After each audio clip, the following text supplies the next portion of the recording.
जी जनाब, कैसे हैं आप लोग?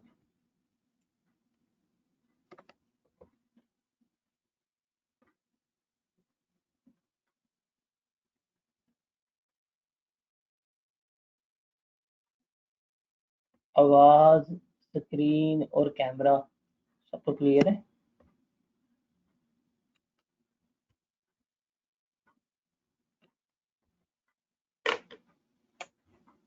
चलिए जी, आज चूंकि फ्राइडे है इसलिए आज हमने आधा घंटा पहले ही क्लास स्टार्ट कर ली ताकि हम जुमे से पहले पहले वाइंड अप भी कर लें। और कल का सेशन जो होगा डे 6 का, that is going to be the biggest session अभी तक का। कोई मैं तो आपको न्यूमेरिकल्स जो बताए हैं टारगेट, चाहे वो 2 घंटे में हो जाए, चाहे वो 3 घंटे में हो जाए, चाहे वो 5 घंटे में हो जाए, चाहे वो 7 घंटे में हो जाए, हमने क्या करना है, हमने उन न्यूमेरिकल्स को लाजमी करना है। आपको उन न्यूमेरिकल्स के अलावा कोई सेकंड थर्ड न्यूमेरिकल करने की नीड भी नहीं होगी। They are going to be the benchmark questions for you, और वो हमने करने हैं। इसके अलावा मैंने आप लोगों के साथ एक इम्पॉर्टेंट डॉक्यूमेंट भी शेयर कर दिया है।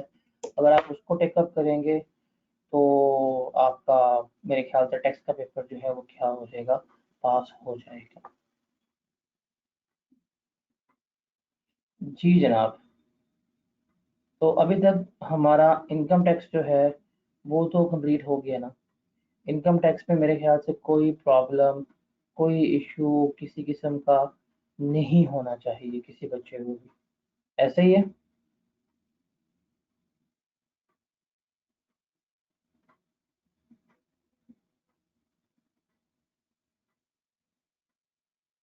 इनकम टैक्स हमारा 100% कंप्लीट हो गया है। इनकम टैक्स में कोई इशू किसी किस्म का किसी बच्चे को भी नहीं होना चाहिए। हमने हर एक चीज़ जो है इनकम टैक्स की वो भी कर ली। हमने एडिशनल क्वेश्चंस, एडिशनल वीडियोस, ये भी जो है वो सारी मैंने आप लोगों के साथ शेयर कर दी थी। तो मेरे ख्याल से अब किसी बच्चे को इनकम टैक्स में कोई इशू नहीं होगा। तो डे 4, 4 दिनों में हमने ऑलमोस्ट अपना इनकम टैक्स जो है वो क्या किया है, कंप्लीट डिस्कस आउट कर लिया। From salary, property, capital gain, other source, business, AOP, losses, return, assessment, appeal.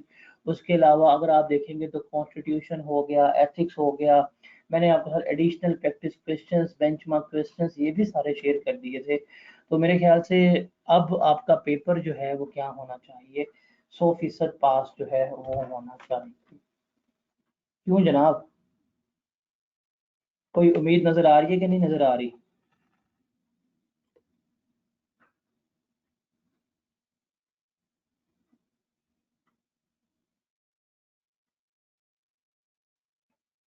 तो हमारा 70% ऑफ द एरिया हमने कर लिया, बड़ा तफसील में हमने डिस्कस आउट कर लिया।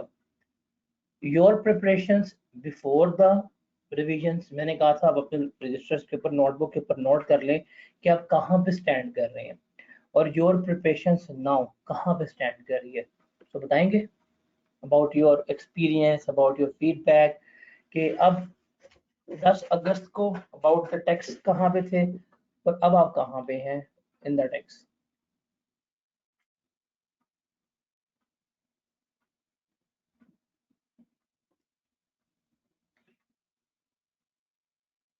बताएं बताएं बताएं।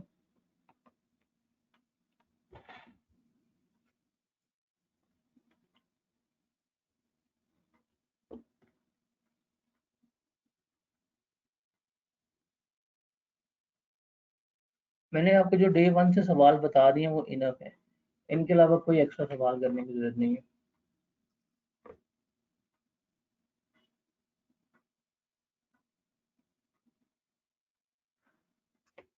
नंबर ऑफ क्वेश्चन ज्यादा करने से पेपर पास नहीं होता।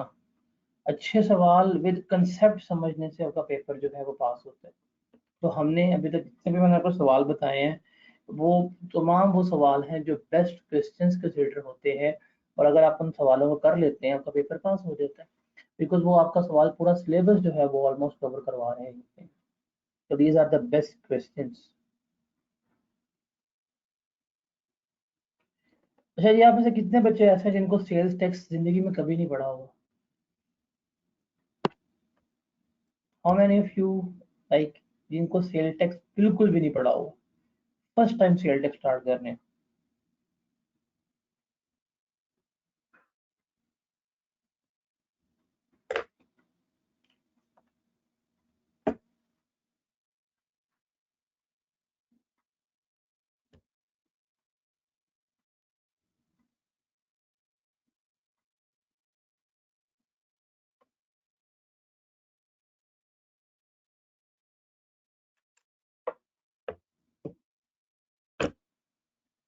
शर्म नहीं आती आप लोगों को?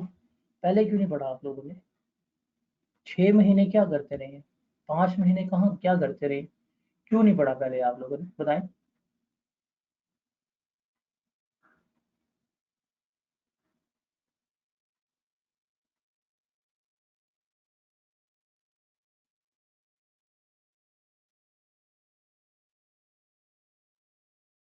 लेक्चर्स लिए हुए हैं आप लोगों ने? तो भाई तुरंत, तो जुलाई में पीआरसी की है, and are you eligible for CFAP attempt और कैफ अटेम्प्ट? बताओ।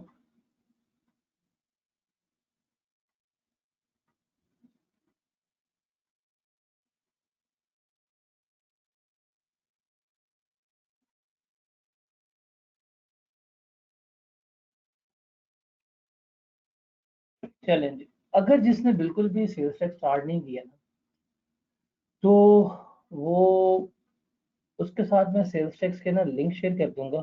जिसने कभी, जिसको सेल्स टैक्स का पता ही नहीं है, जिसने कभी सेल्स टैक्स के लेक्चर लिए ही नहीं है, वो उन वीडियो से गो थ्रू करे, 1.5x पे देखे, तो 2 दिन में वो अपना सेल्स टैक्स जो है वो बड़ा तफसील में डिस्कस आउट कर सकता है। और वो तमाम बच्चे जिन्होंने सेल्स टैक्स पहले पढ़ा हुआ है, उनके लिए है कि अगर वो ये जो हमारा आज का लेक्चर और कल का लेक्चर, अगर ये 2 लेक्चर ले लें, तो उनका भी सेल्स टैक्स पूरा हो जाएगा। तो there are 2 types of students. जब ये डे 5 का लेक्चर जहां जहां अपलोड होगा, उसके डिस्क्रिप्शन के ऊपर मैं पूरा सेल्स टैक्स तफसील वाला जो अपलोड कर दूंगा, वो उन बच्चों के लिए है जिन्होंने अभी तक सेल्स टैक्स बिल्कुल भी नहीं पढ़ा, बिल्कुल भी नहीं पढ़ा, और वो वाकई सेल्स टैक्स को समझना चाहते हैं। तो 1.5x पे लगाइएगा, 2 दिन स्पेंड कीजिएगा, आपका सेल्स टैक्स हो जाएगा, या मैक्सिमम 3 दिन में आपका सेल्स टैक्स हो जाएगा। और जिन बच्चों ने पहले सेल्स टैक्स पढ़ा हुआ है, उनके लिए है कि यार आप आज का लेक्चर और जो कल का लेक्चर होगा डे 6 का, ये 2 लेक्चर ले लीजिएगा, आपका सेल्स टैक्स जो है वो कंप्लीट हो जाएगा। Is that clear? मेरी आवाज लो नहीं है, मेरी आवाज इनफ लाउड है, बिकॉज अगर मेरी आवाज में मसला हो तो सबको मसला है। अगर एक आधे बच्चे को मसला आ रहा है, तो आप जाके अपनी ऐप की सेटिंग देखें कि आपने ऑडियो अलाउ की है या नहीं की, या आपने ऑडियो अलाउ ऑन कॉल की है या ऑन कंप्यूटर की है, उसमें फर्क पड़ता है आपको। तो आप अपना ऑडियो सेटिंग चेक करें, ये आपकी डिवाइस का मसला है, नॉट फ्रॉम माई साइड। मेरी साइड का मसला होगा तो फिर एक के साथ में होगा, फिर सबके साथ आएगा। लेकिन अगर एक के साथ आ रहा है, तो फिर उस दैट पर्टिकुलर पर्सन स्टूडेंट का जो है वो प्रॉब्लम जो है वो होती है। ठीक है, करें स्टार्ट सेल्स टैक्स।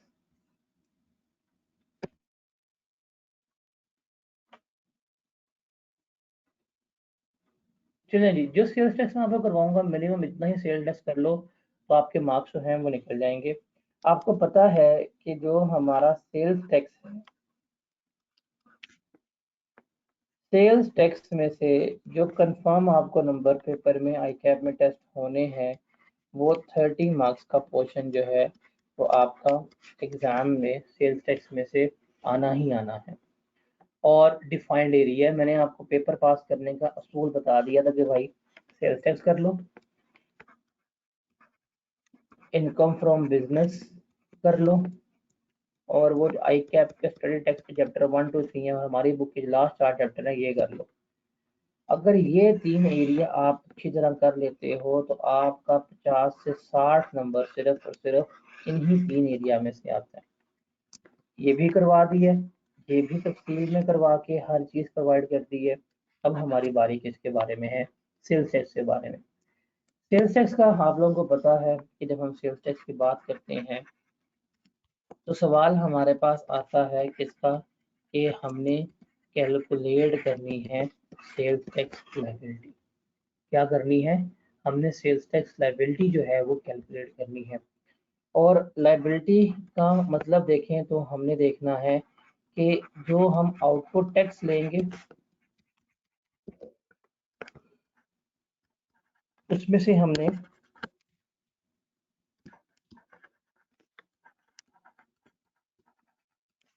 लेस करवाना है इनपुट टैक्स। मेरे पास क्या आ जाएगा,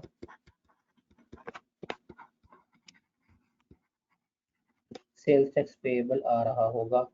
तो हमने दरअसल ये चीज़ जो है वो क्या करनी है, वो हमने कैलकुलेट करना सीखनी है। हम अगर सेल टैक्स को बात करें ना,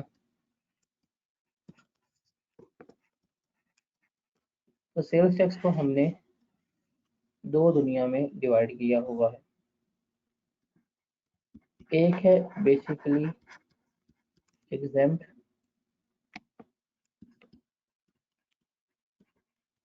दूसरी है बेसिकली हमारे पास taxable. Exempt and taxable. Exempt का मतलब है there is no sales tax. Taxable में हम मुख्तलिफ रेट्स के ऊपर टैक्स लगाते हैं। 18 स्केड्यूल के ऊपर, 0% के ऊपर हमारे पास रिड्यूस रेट्स आ जाते हैं, but that is not relevant for the calculation purpose. उसके अलावा हमारे पास इसमें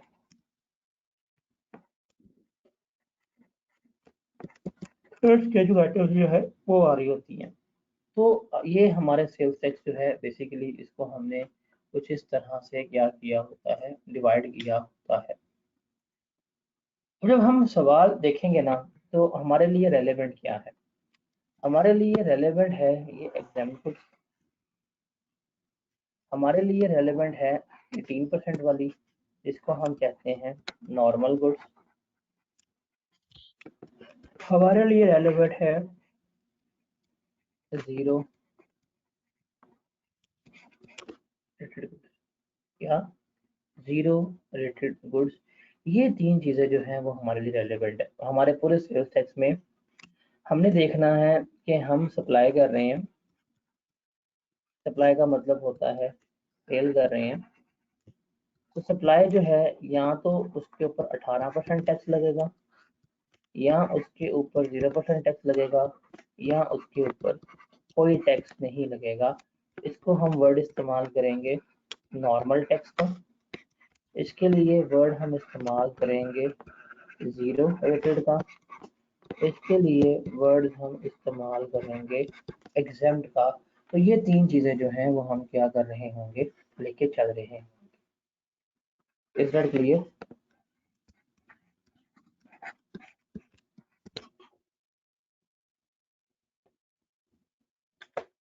is that clear?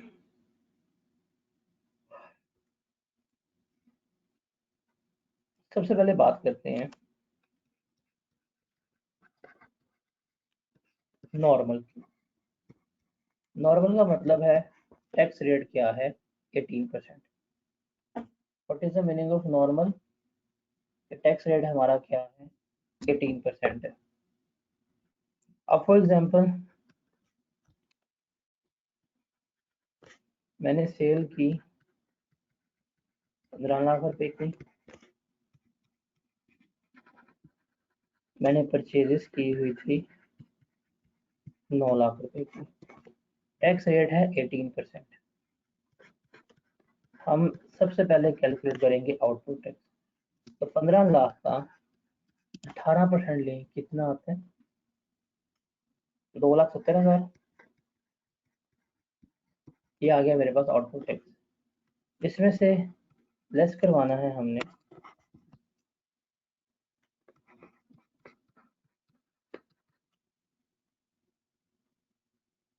Input tax.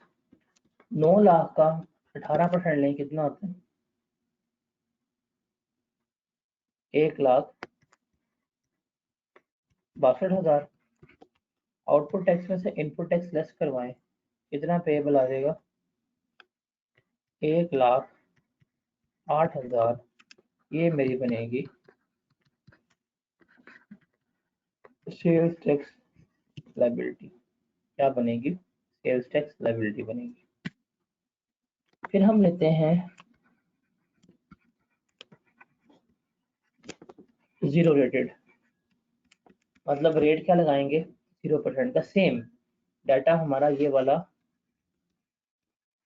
Same है, लेकिन परचेजेस जो है वो 18% के ऊपर है, सेल्स जो है वो हमारी 0%।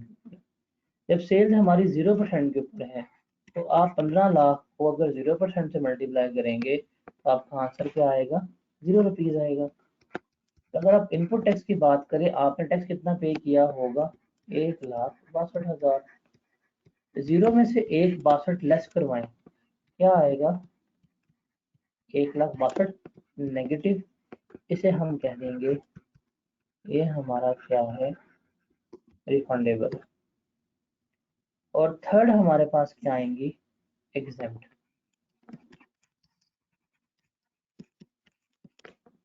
एग्जेम्प्ट का मतलब है टैक्स है ही नहीं। डाटा हम सेम रखते हैं कि आपकी सेल्स जो है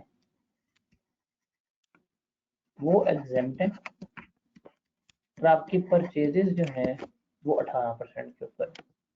जब आपकी टैक्स है ही नहीं, एग्जेम्प्ट है, तो आप कॉर्पोरेट टैक्स कितना आएगा? कुछ भी नहीं आएगा। इनपुट टैक्स क्या होगा? 1,62,000। तो जब कुछ भी नहीं है तो कुछ भी नहीं से तो कुछ भी एडजस्टमेंट नहीं हो सकती, सारा कुछ क्या हो जाएगा? वेस्ट हो जाएगा। देखे ना, जब उसके दिल में आपके लिए कोई फीलिंग्स एग्जिस्ट ही नहीं करती तो आपकी फीलिंग्स क्या हो जाएंगी? सारी की सारी वेस्ट हो जाएंगी। तो सिमिलरली जब आउटपुट टैक्स एग्जिस्ट ही नहीं करता तो इनपुट टैक्स सारा क्या हो जाएगा? वेस्ट हो जाएगा। तो एग्जाम्ड के केस में इनपुट टैक्स क्या होता है? आपका वेस्ट होता है। अगर जीरो रेटेड गुड्स हैं तो इसमें आपको क्या मिलता है? रिफंड मिलता है। और ये नॉर्मल गुड्स हैं इसमें हम इनपुट टैक्स क्या करते हैं? क्लेम। Is that clear?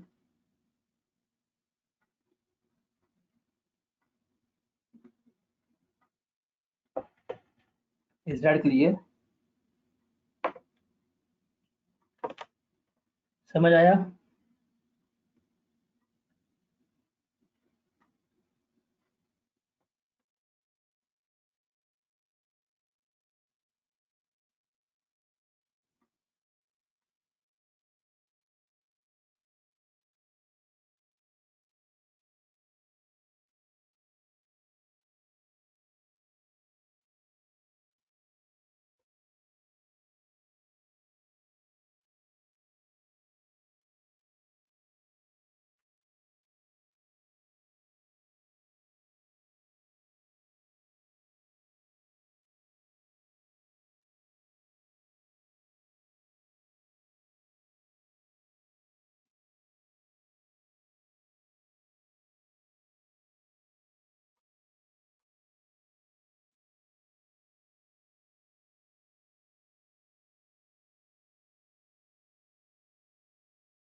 हाँ भी क्लियर है ये।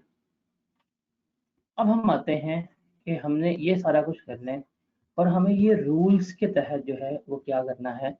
चीज़ों को लेकर चलना है। अब ये रूल्स जो है ना आपको याद होने चाहिए न्यूमेरिकली भी, और मोस्टली थ्योरी भी आपकी यहाँ से ही क्या हो रही होती है? निकल रही होती है। मोस्टली न्यूमेरिकल्स भी यहाँ से आते हैं और मोस्टली थ्योरेटिकल क्वेश्चंस भी आपके इसी थ्योरी में से सारे जो है वो क्या हो जाएंगे? वो सॉल्व हो जाएंगे। तो एक चीज़ आपने याद रखनी है कि हमारा फील्ड का रेट क्या होता है? 18% होता है। आप जो भी गुड सप्लाई करेंगे, चाहे रजिस्टर्ड पर्सन को कर रहे हैं, ड्राइंग्स कर रहे हैं, चाहे एम्प्लॉय लेके जा रहा है, चाहे आप पर्सनल पर्पस के लिए इस्तेमाल कर रहे हैं, आपका रेट क्या होगा? हमेशा 18% होगा। अगर आप अनरजिस्टर्ड पर्सन को गुड सेल करेंगे तो आपका टैक्स जो है, फर्दर टैक्स भी आप चार्ज करेंगे, वो कितना होगा? 4%।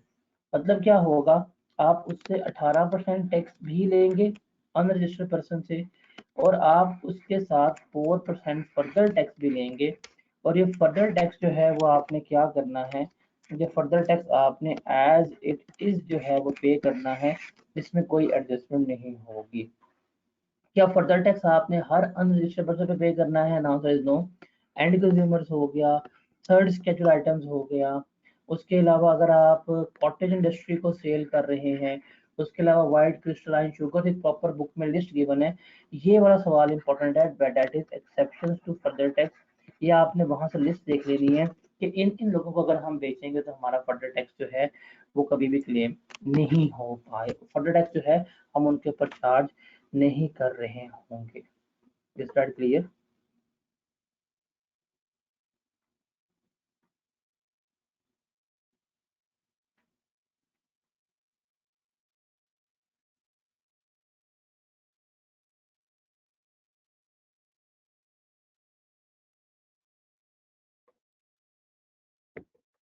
उसके बाद है गुड्स सिर्फ कौन क्लेम कर पाएगा इनपुट टैक्स? हमेशा रजिस्टर्ड पर्सन क्लेम कर पाएगा।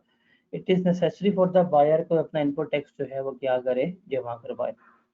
उसके बाद अगर आपने एक क्रेडिट के ऊपर परचेजेस की हैं, तो आपने ये चीज याद रखनी है कि जब भी आप गुड्स उधार में परचेज करेंगे, आपके पास इनवॉइस जो है वो तो मौजूद होगी, आप इनपुट टैक्स जो है वो क्या कर सकते हैं, क्लेम कर सकते हैं। लेकिन पेमेंट करनी है, पेमेंट के लिए रूल क्या है कि आपने 180 डेज में पेमेंट करनी है। क्या? 180 डेज में पेमेंट करनी है। फॉर एग्जांपल, आपने 20 फरवरी 2025 को 1.5 लाख रुपए की गुड्स जो है वो खरीदी। 1.5 लाख के ऊपर टैक्स आपका बनेगा 27,000।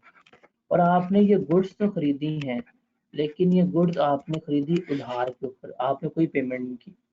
लेकिन जब आप फरवरी के महीने के रिटर्न जमा करवाएंगे, तो आप इस 27,000 को क्या कर लेंगे, क्लेम कर लेंगे, हालांकि आपने पे तो किया नहीं है। अब पेमेंट का रूल क्या है कि विद इन 180 डेज जो है वो क्या करना है, आपने पेमेंट करनी है। तो फरवरी की रिटर्न जमा करवाई, क्लेम कर लिया, अब हमने क्या करना है, पेमेंट करनी है। तो हम यहाँ पे क्या करेंगे, डेज काउंट करेंगे। हमारे पास आ जाएंगे फरवरी का, विद इन का वर्ड इस्तेमाल होता है, फरवरी का 20 भी आएगा, 20, 21, 22, 23, 24, 25, 26, 27, 28। तो हमारे पास फरवरी के आ जाएंगे 9 दिन, मार्च के आ जाएंगे हमारे पास 31 दिन, अप्रैल के आ जाएंगे हमारे पास 30 दिन, मई के आ जाएंगे हमारे पास 31 दिन, जून के आ जाएंगे हमारे पास 30 दिन, कितने हो गए, और जुलाई के आ जाएंगे हमारे पास 31 दिन। कितने बनते हैं सम करके? 31 जुलाई तक हमारे कितने दिन बने हैं?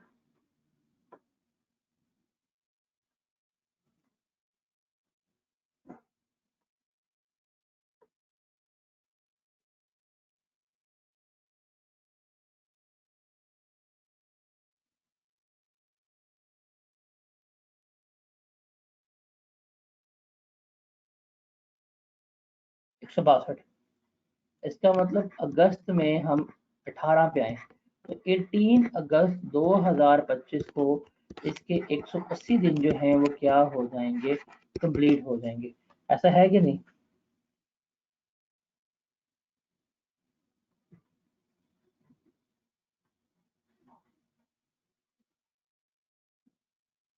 ऐसा है कि नहीं? तो भाई अब सिंपल सी बात है कि वो जो सामान जो आपने उधार के ऊपर इस दिन लिया था, ये ड्यू डेट है, यहाँ तक पेमेंट कर दो, कोई मसला नहीं है। आप अगस्त में पेमेंट कर दो, आप जुलाई में कर दो, जून में कर दो, कोई मसला नहीं है। लेकिन अगर 18 अगस्त गुजर गई और स्टिल अगर आपने 1.5 लाख रुपया जो उधार पे लिया था पे नहीं किया, तो फिर जो आपने यहाँ पे इनपुट टैक्स एडजस्ट किया होगा, वो आपको क्या हो जाएगा, वो आपको डिस अलाउ कर दिया जाएगा, वो आपका क्या होगा, इन एडमिजिबल हो जाएगा। तो ये चीज़ आपने याद रखनी है।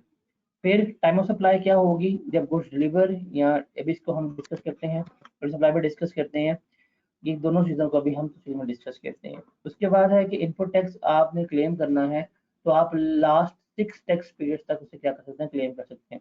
फॉर एग्जांपल, आपने मार्च के महीने में गुड्स खरीदी, आप इनपुट टैक्स क्लेम करना भूल गए, तो आपके पास नेक्स्ट 6 टैक्स पीरियड का टाइम है, अप्रैल, मई, जून, जुलाई, अगस्त, सितंबर। आपके पास सितंबर तक का टाइम है, अगर आपको याद आ जाए आप उसे क्या करवा सकते हैं, एडजस्ट करवा सकते हैं। फिर सप्लायर ने टैक्स जो है वो कॉमन क्लास में पे करना है, गुड्स आपके टैक्सेबल होने चाहिए। आपने जब भी इनपुट टैक्स क्लेम करना है तो आपके पास इनवॉइस होनी चाहिए। ये डॉक्यूमेंट्स वाला सवाल बड़ा इंपॉर्टेंट है कि अगर लोकल के अगर आप चीज़ें खरीदी हैं तो आपके पास इनवॉइस होनी चाहिए। इस इनवॉइस के ऊपर आपका नेम, आपका एनटीएन नंबर जो है वो मेंशन होना चाहिए। अगर आपने गुड्स इंपोर्ट की हैं तो आपके पास गुड्स डिक्लेरेशन होना चाहिए। और अगर आपने गुड्स ऑक्शन में खरीदी हैं तो आपके नाम पे ट्रेजरी चालान होना चाहिए, उसके ऊपर आपका एनटीएन नंबर मेंशन होना चाहिए। फिर आप व्हीकल्स के ऊपर इनपुट टैक्स जो है क्लेम नहीं कर सकते। आप फेक इनवॉइसेस के ऊपर इनपुट टैक्स जो है वो क्लेम नहीं कर सकते।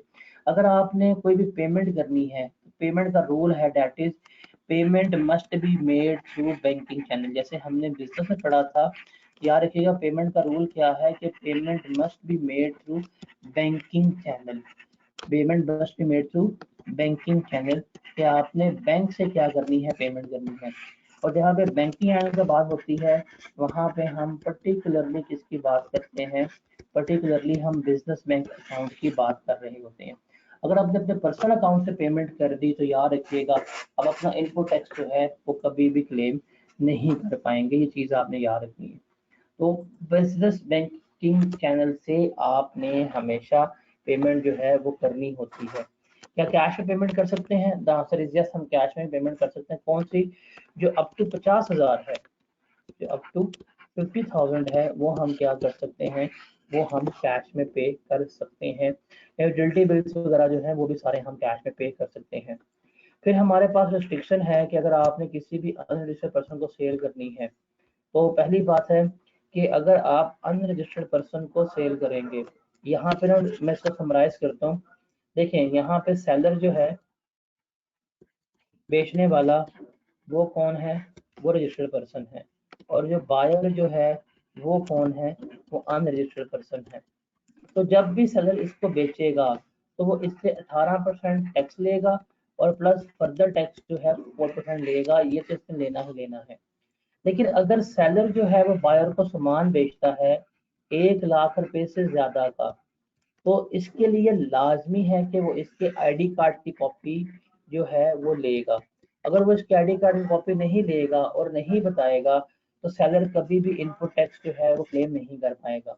दूसरा, हमने एक और लिमिट लगा दी है कि सेलर अनरजिस्टर्ड बायर को 1 महीने में मैक्सिमम 10 मिलियन तक की सेल कर सकता है या एनुअली 100 मिलियन की। फॉर एग्जाम्पल आपने सेल्स की एक अनरजिस्टर्ड पर्सन को 14 मिलियन की 1 महीने में, आपको लगा 10 मिलियन की है, एक्स्ट्रा कितनी की है, 4 मिलियन की।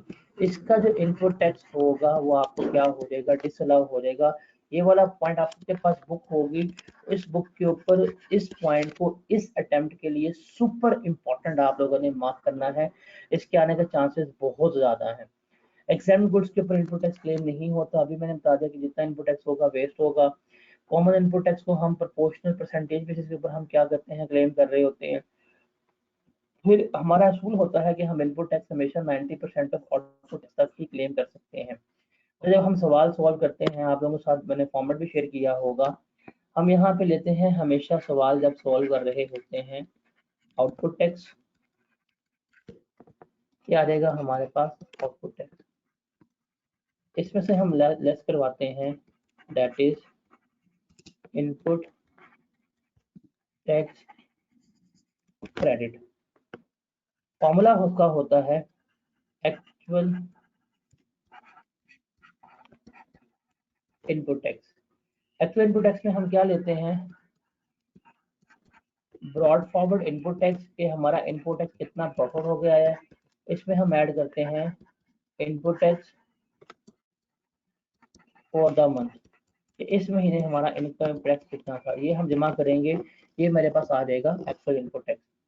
तो इसको हम हमेशा कंपेयर करेंगे किससे, हम इसको कंपेयर करेंगे 90% ऑफ आउटपुट टैक्स। ये जो हमारा आउटपुट टैक्स है इसका लेंगे हम 90%। जो इसमें से लोअर अमाउंट होगी उसे हम क्या करवाएंगे, उसको हम यहाँ पे लेस करवाएंगे लोअर अमाउंट को। बाकी जो है वो हमें क्या करना पड़ेगा, बाकी जो है वो हमारी लायबिलिटी आ जाएगी। और इसमें आप यहाँ पे इसके बाद ऐड करेंगे फर्दर टैक्स, क्या करेंगे, ऐड करेंगे फर्दर टैक्स। वो क्या होगा, 4% ऑफ वैल्यू के जो भी आपने अनरजिस्टर्ड बंदे को बेचा है वो आप क्या करेंगे, यहाँ पे ऐड कर रहे होंगे। तो इस तरह से हम क्या करते हैं, इसको लेके चल रहे होते हैं, और ये रूल जो है यही हमारा यहाँ पे क्या करता है, पर्टेन कर रहा होता है। Got it. उसके बाद है कि अगर हमारा सेल्स रिटर्न्स या परचेज रिटर्न्स हो रही हैं, तो सेल्स रिटर्न्स जो हैं, सेल्स रिटर्न्स हमारी हमेशा यहाँ पे लेस होती हैं, हम उसको फेस पे लिखते हैं। जो भी हमारी सेल्स रिटर्न्स होंगी वो हम आउटपुट टैक्स में से लेस करवाएंगे। जो डेबिट नोट है, जो हमारी परचेज रिटर्न्स है, वो हम क्या करेंगे, वो हम वर्किंग में से लेस करवा रहे होंगे। फिर इंटरेस्ट के ऊपर हम कभी भी इंटरेस्ट नहीं ऐड करते। रिटेल आइटम्स के ऊपर इंटरेस्ट जो है, टैक्स जो है वो मैन्युफैक्चर प्राइस लगता है। फिर डिस्काउंट का ट्रीटमेंट जो है वो तब मिलेगा जब हम फुलफिलमेंट ऑफ कंडीशन करेंगे।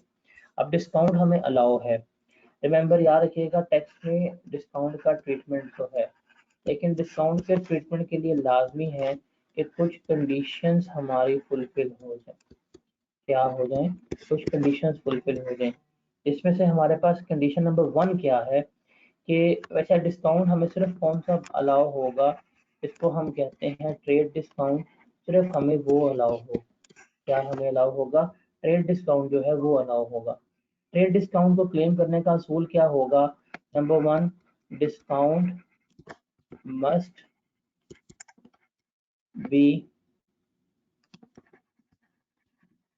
मेंशन्ड ऑन इनवॉइस, कि इनवॉइस के ऊपर डिस्काउंट मेंशन होना चाहिए, और discount must be according to business conformity, business norms के मुताबिक होना चाहिए। अगर दोनों कंडीशन फुलफिल होंगे तो आप डिस्काउंटेड सेल्स कर सकते हैं। अगर इसमें से कोई भी कंडीशन जो है वो आपके फुलफिल ना हुई तो आप कभी भी डिस्काउंट के ऊपर ट्रीटमेंट नहीं ले सकते। ये चीज़ आपने याद रखनी है। उसके बाद अगर डिस्क्रिपेंसी आ जाए, डिसअलाउ है। अगर आपने पर्सनल के लिए गुड्स खरीदी हैं, ये भी डिसअलाउ हो जाएगी। अगर आपने इनपुट टैक्स पे किया है, सीमेंट पे, पेंट पे, स्टेशनरी पे, फर्नीचर पे, इलेक्ट्रिक या गैस अप्लायंसेस के ऊपर, इसके ऊपर भी आपका इनपुट टैक्स क्लेम नहीं हो सकता। तो अगर आपके कोई इंपॉर्टेंट गुड्स हैं जिसमें स्पेसिफिक इंपोर्ट्स आती हैं, ये कौन कौन सी होती हैं, बेसिकली स्पेसिफिक इंपोर्ट्स की बात करें, ये बेकरी आइटम्स है, दूध, चाय पत्ती, अगर ये इंपॉर्टेंट इस्तेमाल करेंगे तो इसके ऊपर कितना रेट लगाएंगे हम, 25% रेट जो है वो हम लगा रहे हैं। सर ये 27 रूल्स हैं जो आपके लिखे हुए हैं। आपका सेल्स टैक्स का, आप अगर ऑटम 2009 से शुरू करेंगे ना, ऑटम 2009 से स्प्रिंग 25 तक के न्यूमेरिकल्स कर लें, ये 27 रूल्स आपके सारे न्यूमेरिकल्स करवा देते हैं। तो बेसिकली ये 27 रूल्स जो हैं ये पूरा आपका सेल्स टैक्स का न्यूमेरिकल जो है वो क्या कर रहे होते हैं, सॉल्व करवा रहे होते हैं। Is that clear?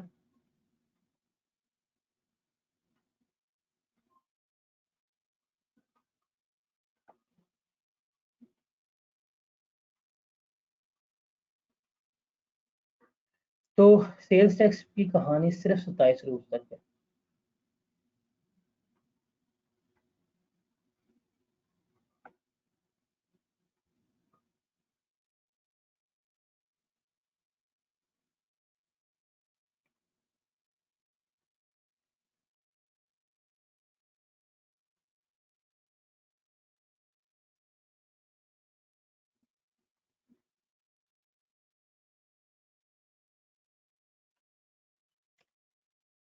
जी जनाब, क्लियर है।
उसके बाद आपने अपॉर्चुनिटी का टेबल जो है वो बनाना होता है।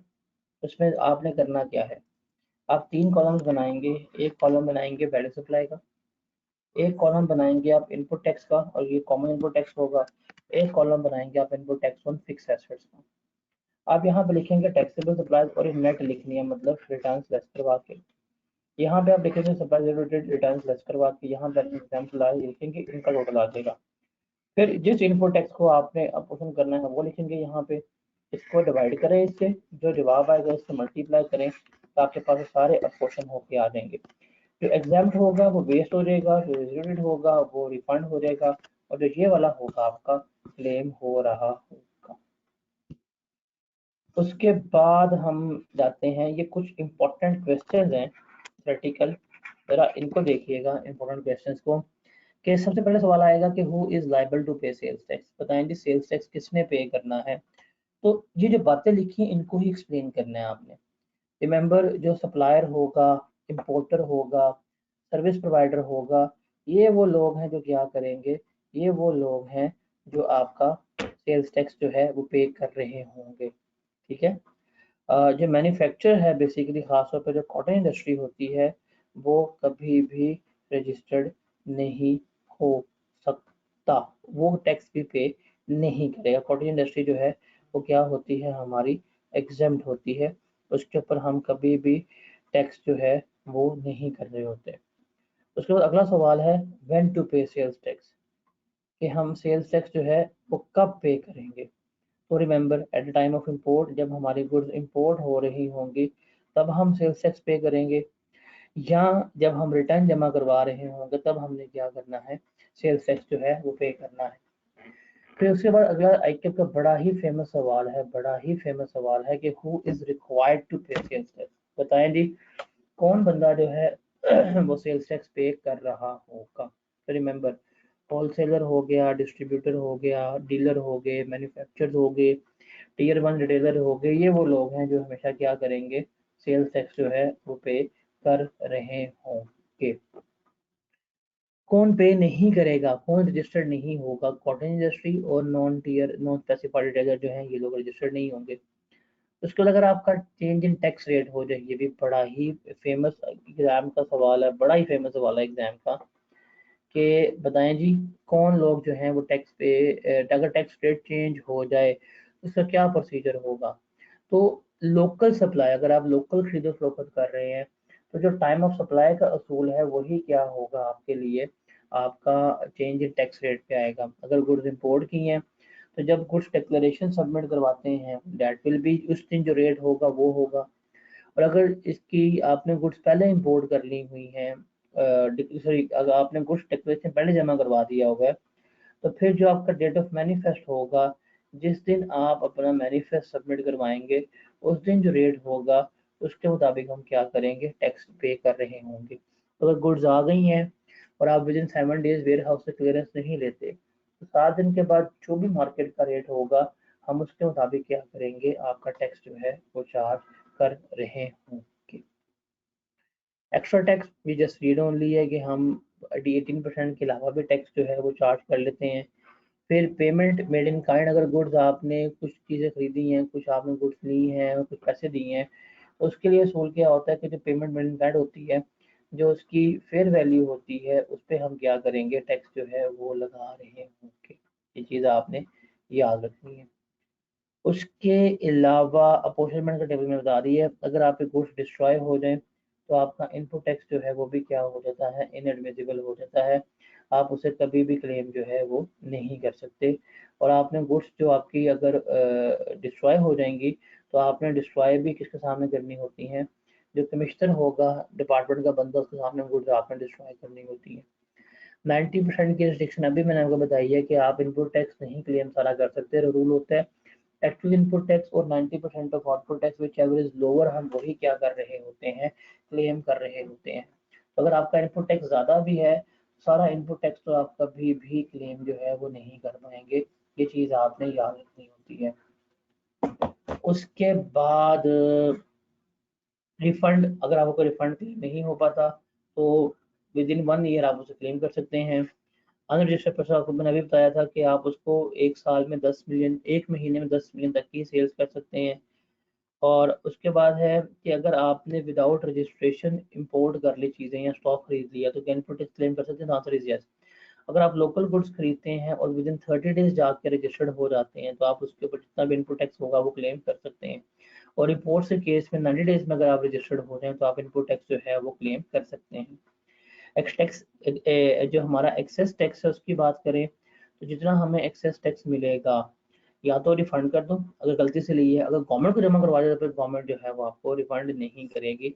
और सप्लाई चेन में याद रखिएगा कि लोग जो हैं वो ज्वाइंटली लाइबल जो हैं वो ठहराए जाते हैं। ये कुछ रूल्स हैं, ये समरी आई गेस मैंने शेयर कर दी थी कल। इस समरी को अच्छी तरह कर लो, आपका सेल्स टैक्स ऑलमोस्ट 90% सिर्फ इस समरी से ही क्या होता है, सॉल्व हो रहा होता है। Is that clear?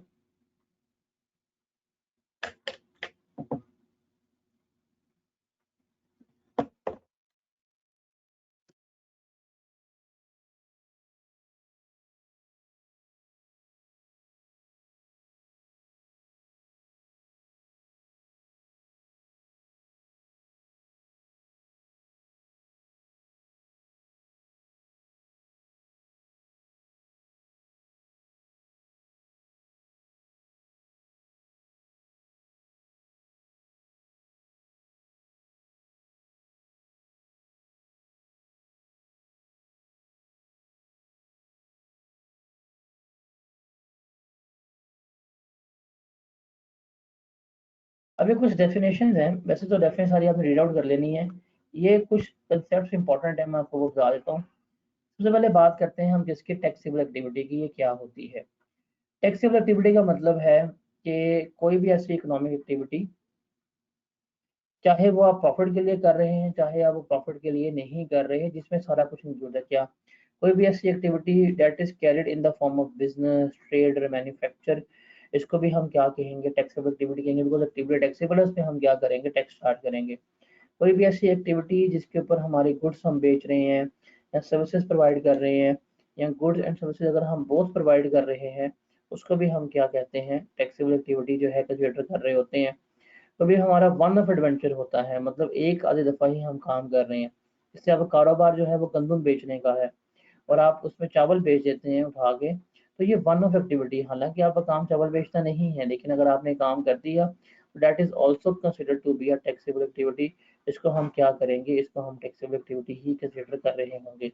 या उसके बाद है एनीथिंग डन, कोई भी चीज़ जो आपने कर ली है या ड्यूरिंग द कमेंसमेंट और टर्मिनेशन ऑफ बिजनेस, कि अगर आपका बिजनेस शुरू हुआ है या बिजनेस खत्म हो गया है, उसमें अगर आपने कोई चीज़ कर दी है, जैसे आप ट्रायल प्रोडक्शन करते हैं, जैसे आप सैंपल्स वगैरह बना रहे होते हैं, तो इसको भी हम क्या कहते हैं, इसको भी हम आपकी टैक्सेबल एक्टिविटी जो है वो कंसीडर कर रहे होते हैं।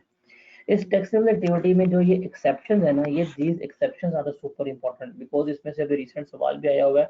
आई गेस स्प्रिंग 24 का सवाल है जो पास्ट पेपर में इसमें आया हुआ है। तो रिमेंबर, अगर आप कोई भी सर्विसेज जो है वो एम्प्लॉयमेंटशिप में दे रहे हैं तो वो आपके टैक्सेबल एक्टिविटी नहीं आती। फॉर एग्जांपल, आप टैक्स कंसल्टेंट भी हैं और आप एक जगह नौकरी भी कर रहे हैं, आप नौकरी कर रहे हैं वहां पे जो आप टैक्स की सर्विसेज दे रहे हैं आपको उसकी सैलरी पे की जा रही है, तो जिसकी आपको सैलरी पे की जा रही है वो कभी भी आपके टैक्सेबल एक्टिविटी शुमार नहीं होती।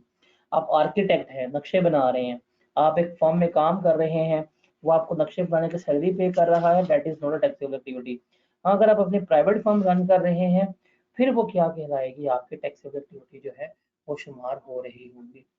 उसके अलावा कोई भी ऐसी एक्टिविटी जो आप एज अ प्राइवेट रिक्रिएशनल और या हॉबी के तौर पे कर रहे हैं, मतलब आपकी ड्राइंग करना हॉबी है, कैलीग्राफी करना हॉबी है, अगर आप वो कर रहे हैं, अगर आपकी हॉबी बेकिंग करना है तो that is not a taxable activity. हाँ, अगर आपकी बेकिंग करना हॉबी है और आप जाके फूड फेस्टिवल में स्टॉल लगा लेते हैं तो फिर वो आपकी टैक्सेबल एक्टिविटी कहलाएगी। और आखिरी point, point number B is basically for the individual. Point number C जो है वो एओपी और कंपनी के लिए है कि अगर ये इदारे कोई रिक्रिएशनल एक्टिविटी करते हैं, जैसे ईद मिलन पार्टी कर ली, एम्प्लॉयज की पार्टी कर ली, मैंगो डे सेलिब्रेट कर लिया, कलर डे सेलिब्रेट कर लिया, जिसने आज़ादी मना ली, तो ये इनकी रिक्रिएशनल एक्टिविटी, जो ये रिक्रिएशनल एक्टिविटीज होती हैं इनको हम कभी भी टैक्सेबल एक्टिविटीज जो हैं वो कंसिडर नहीं कर रहे होते। Is that clear? ये इंपॉर्टेंट डेफिनेशन है, याद रखनी है आपने।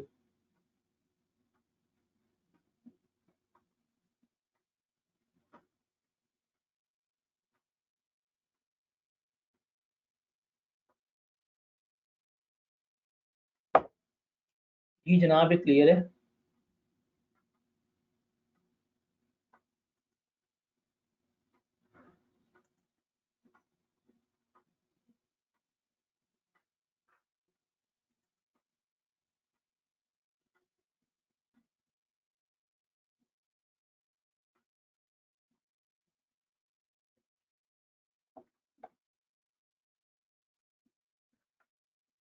ये इंपॉर्टेंट है, मैं फिर बता रहा हूँ। उसके बाद सप्लाई। सप्लाई किसे कहते हैं उसको जरा हमने यहाँ पे देखना है।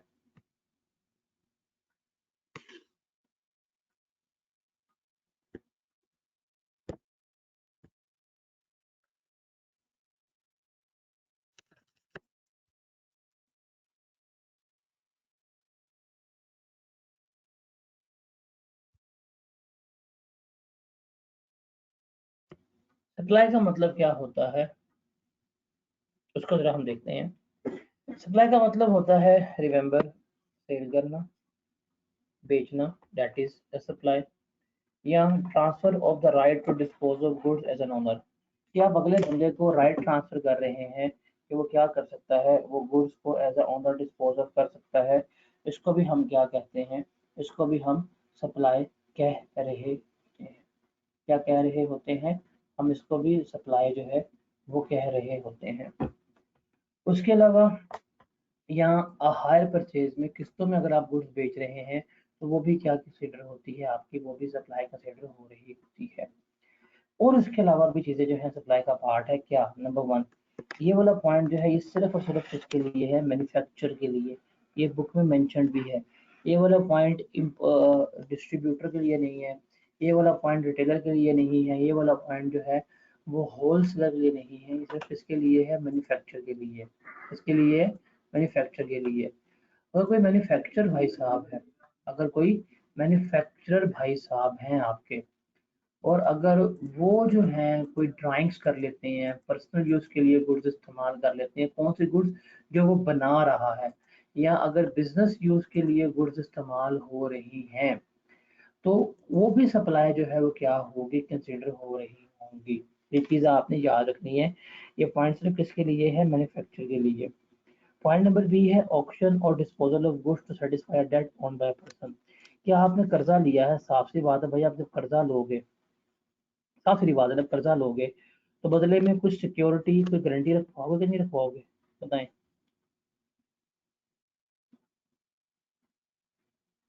कर्जा लेंगे, बदले में सिक्योरिटी, गारंटी वगैरह रखवाएंगे कि नहीं रखवाएंगे, रखवाएंगे ना हम। आपने खुद देखो, बैंक से लोन लिया और 10 लाख का लोन लिया, बदले में आपने अपनी इन्वेंट्री जो है उनके पास प्लेज करवा दी, गिरवी रखवा दी। तो अगर आप बैंक को टाइम पे ना पे कर पाए तो बैंक क्या करेगा, वो आपका लोन जो है वो बेचेगा और उससे पैसे रिकवर करवा देगा। तो वो जो बेचे जाएंगे वो भी क्या होगा, आपका सप्लाई कंसिडर होगी।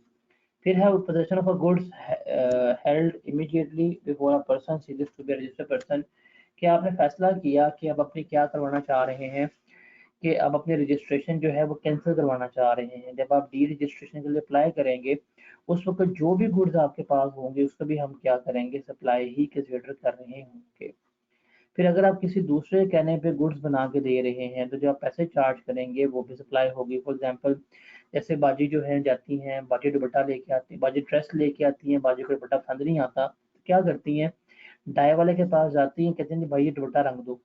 और वो दुपट्टा बाजी का है, लेकिन जो डाई करने वाला है, दुपट्टा रंगने वाला, वो क्या कर रहा है, बाजी के कहने पे बाजी का काम करके दे रहा है। तो वो किसी के कहने पे काम करके दे रहा है और उसके पैसे चार्ज कर रहा है, तो इसको हम कहते हैं टॉल मैन्युफैक्चरिंग। ये भी क्या होती है, हमारी सप्लाई कंसिडर हो रही होती है। ये आपने अच्छी तरह पढ़नी है, इसको आपने देखना है। उसके बाद इस अटेम्प्ट के लिए सुपर इम्पोर्टेंट डेफिनेशन है जो आपने क्लैम करनी है, वो क्या है, कॉटन इंडस्ट्री। कॉटन इंडस्ट्री का मतलब क्या होता है? मैन्युफैक्चरिंग कंसर्न है जो ये सारी कंडीशंस जो है फुलफिल करेगा। कौन कौन सी? नंबर वन, मैन्युफैक्चरिंग कंसर्न होगा। नंबर टू, इसके पास कोई इंडस्ट्रियल गैस का या बिजली का कनेक्शन नहीं होगा। कहाँ पे लोकेट करेगा? रेजिडेंशियल एरिया में लोकेट कर रहा होगा, मतलब किसी कमर्शियल एरिया में, किसी फैक्ट्री एरिया में नहीं है, बल्कि कहाँ पे है? रेजिडेंशियल एरिया में, घरों में है। उसके अलावा इसकी टोटल लेबर फोर्स जो है वो 10 से ज़्यादा नहीं होगी, कभी भी इसके एम्प्लॉय 10 से ऊपर नहीं जाएंगे।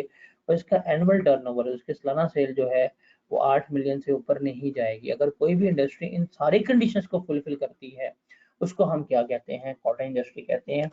कॉटन इंडस्ट्री क्या होती है? एग्जेम्प्ट होती है। मतलब क्या है कि अगर ये ए है, ये सी है, C stand for cotton industry, A seller है।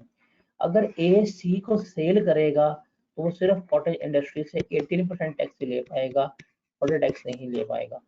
और कॉटेज इंडस्ट्री अगर किसी को सेल करेगी तो कॉटेज इंडस्ट्री कोई टैक्स नहीं ले सकती, बिकॉज ये क्या होती है? एग्जेम्प्ट होती है। Is that clear?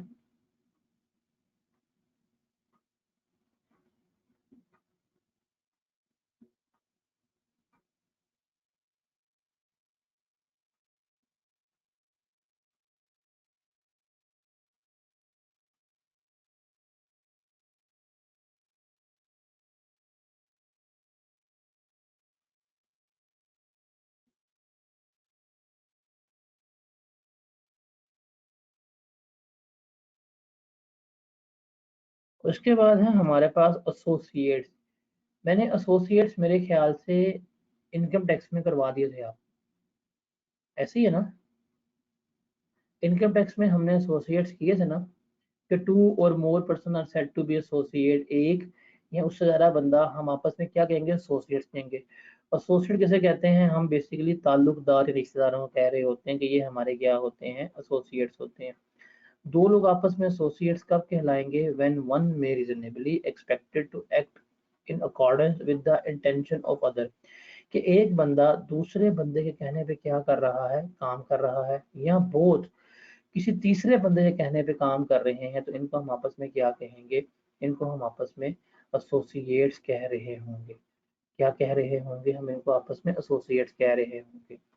इसमें से भी रिसेंट अटेम्प्ट में सिनेरियो बेस्ड सवाल आया था, तो ये क्रैम नहीं करनी, इसको समझना है, बिकॉज इसमें से सिनेरियो बेस्ड सवाल जो है वो आपको पेपर में लाजमी आ रहे होते हैं।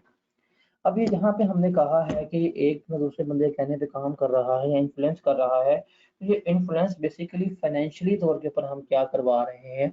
इन्फ्लुएंस करवा रहे हैं, इकोनॉमिकली इन्फ्लुएंस जो है वो करवा रहे होते हैं। अब कौन लोग आपस में एसोसिएट होंगे?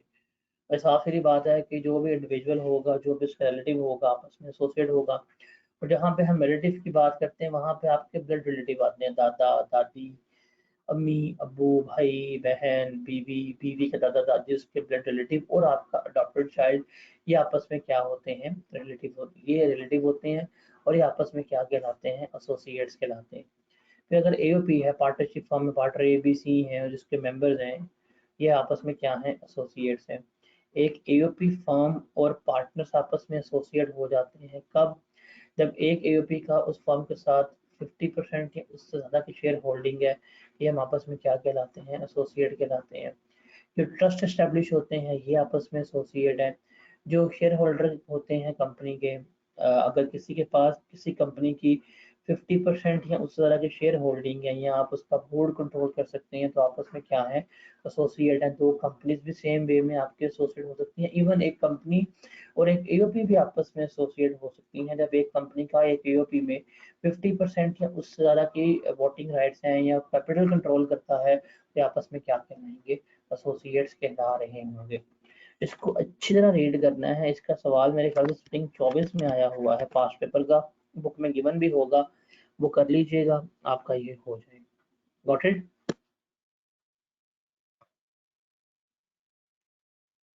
उसके आते हैं बाद हम सेल्स टैक्स रजिस्ट्रेशन के ऊपर और डी रजिस्ट्रेशन के ऊपर, क्या है क्या नहीं है।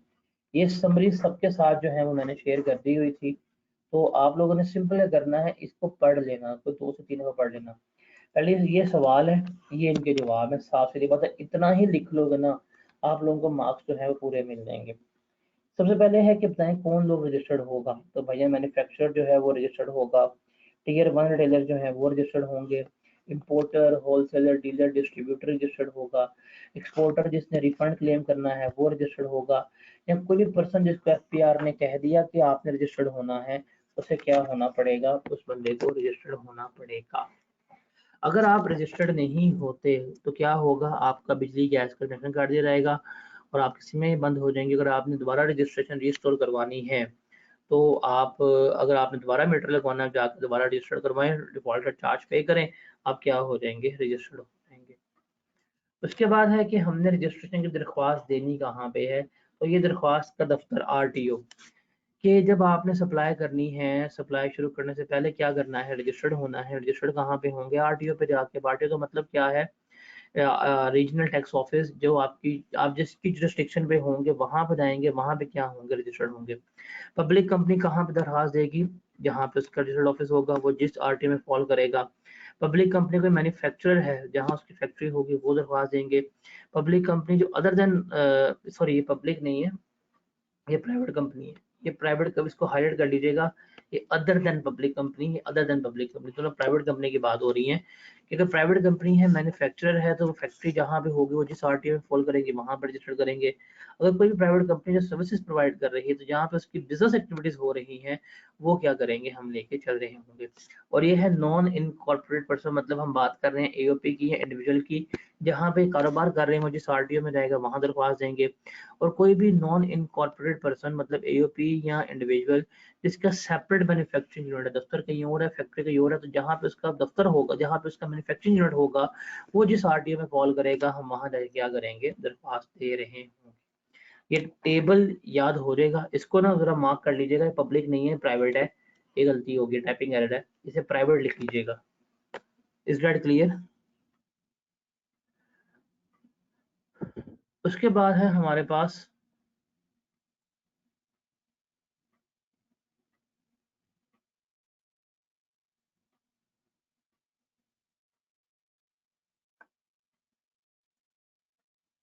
हाँ, दोनों प्राइवेट है।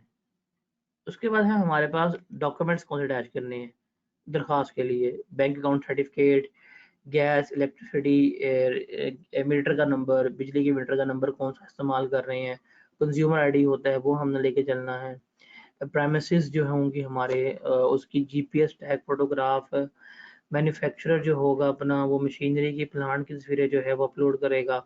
अगर कोई आपका स्टॉक नहीं बिका, उसकी डिटेल्स जो है वो जमा करवाएंगे। ये सारी आपने डिटेल्स देनी है। जैसे डिटेल सबमिट करेंगे, फिर जाके आपने वेरिफिकेशन करवानी है नादरा से 1 मंथ के अंदर अंदर। अगर आप नहीं वेरिफिकेशन कराएंगे, आपका नाम एटीएल से रिमूव हो जाएगा। और मैन्युफैक्चरर जो है वो पोस्ट वेरिफिकेशन भी करवाएंगे, मतलब जैसे डिटेल सबमिट करेंगे, पहले आके वो वेरीफाई करेगा, उसके बाद जो है वो क्या किया रहेगा, आपका नाम एटीएल में आएगा। उसके बाद है हमारे पास टेम्परेरी रजिस्ट्रेशन, ये किन के लिए होगी, ये उन मैन्युफैक्चर के लिए होगी जिन्होंने अभी मशीनरी इंस्टॉल नहीं की और वो मशीनरी इंपोर्ट कर रहे हैं, उसके लिए अगर वो रजिस्टर करवाना चाहते हैं तो वो टेम्परेरी तौर के ऊपर क्या हो जाएंगे, रजिस्टर्ड हो जाएंगे। जाएंगे कमिश्नर को अप्लाई करेंगे, 72 घंटे में ये रजिस्टर्ड कर देंगे for the period of 60 days, और अपने तमाम इम्पोर्ट डॉक्यूमेंट जमा करवाएंगे। जब तक ये रजिस्टर्ड हैं, ये मशीनरी इम्पोर्ट कर सकते हैं, लेकिन अपना पोस्ट क्रेडिट चेक जो होगा 4% डिफरेंस के साथ वो क्या करेंगे, जमा कराएंगे। अगर इन्होंने 60 दिन में मशीनरी बना इंपोर्ट करके इंस्टॉल कर ली, तो एफबीआर जो है इनका चेक इनको वापस कर देगा।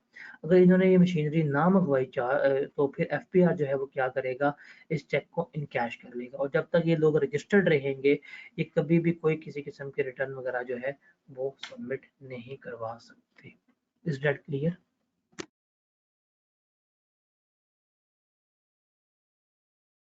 अब आप इसको याद करने बैठते हैं, आप लोगों को तो याद नहीं होता।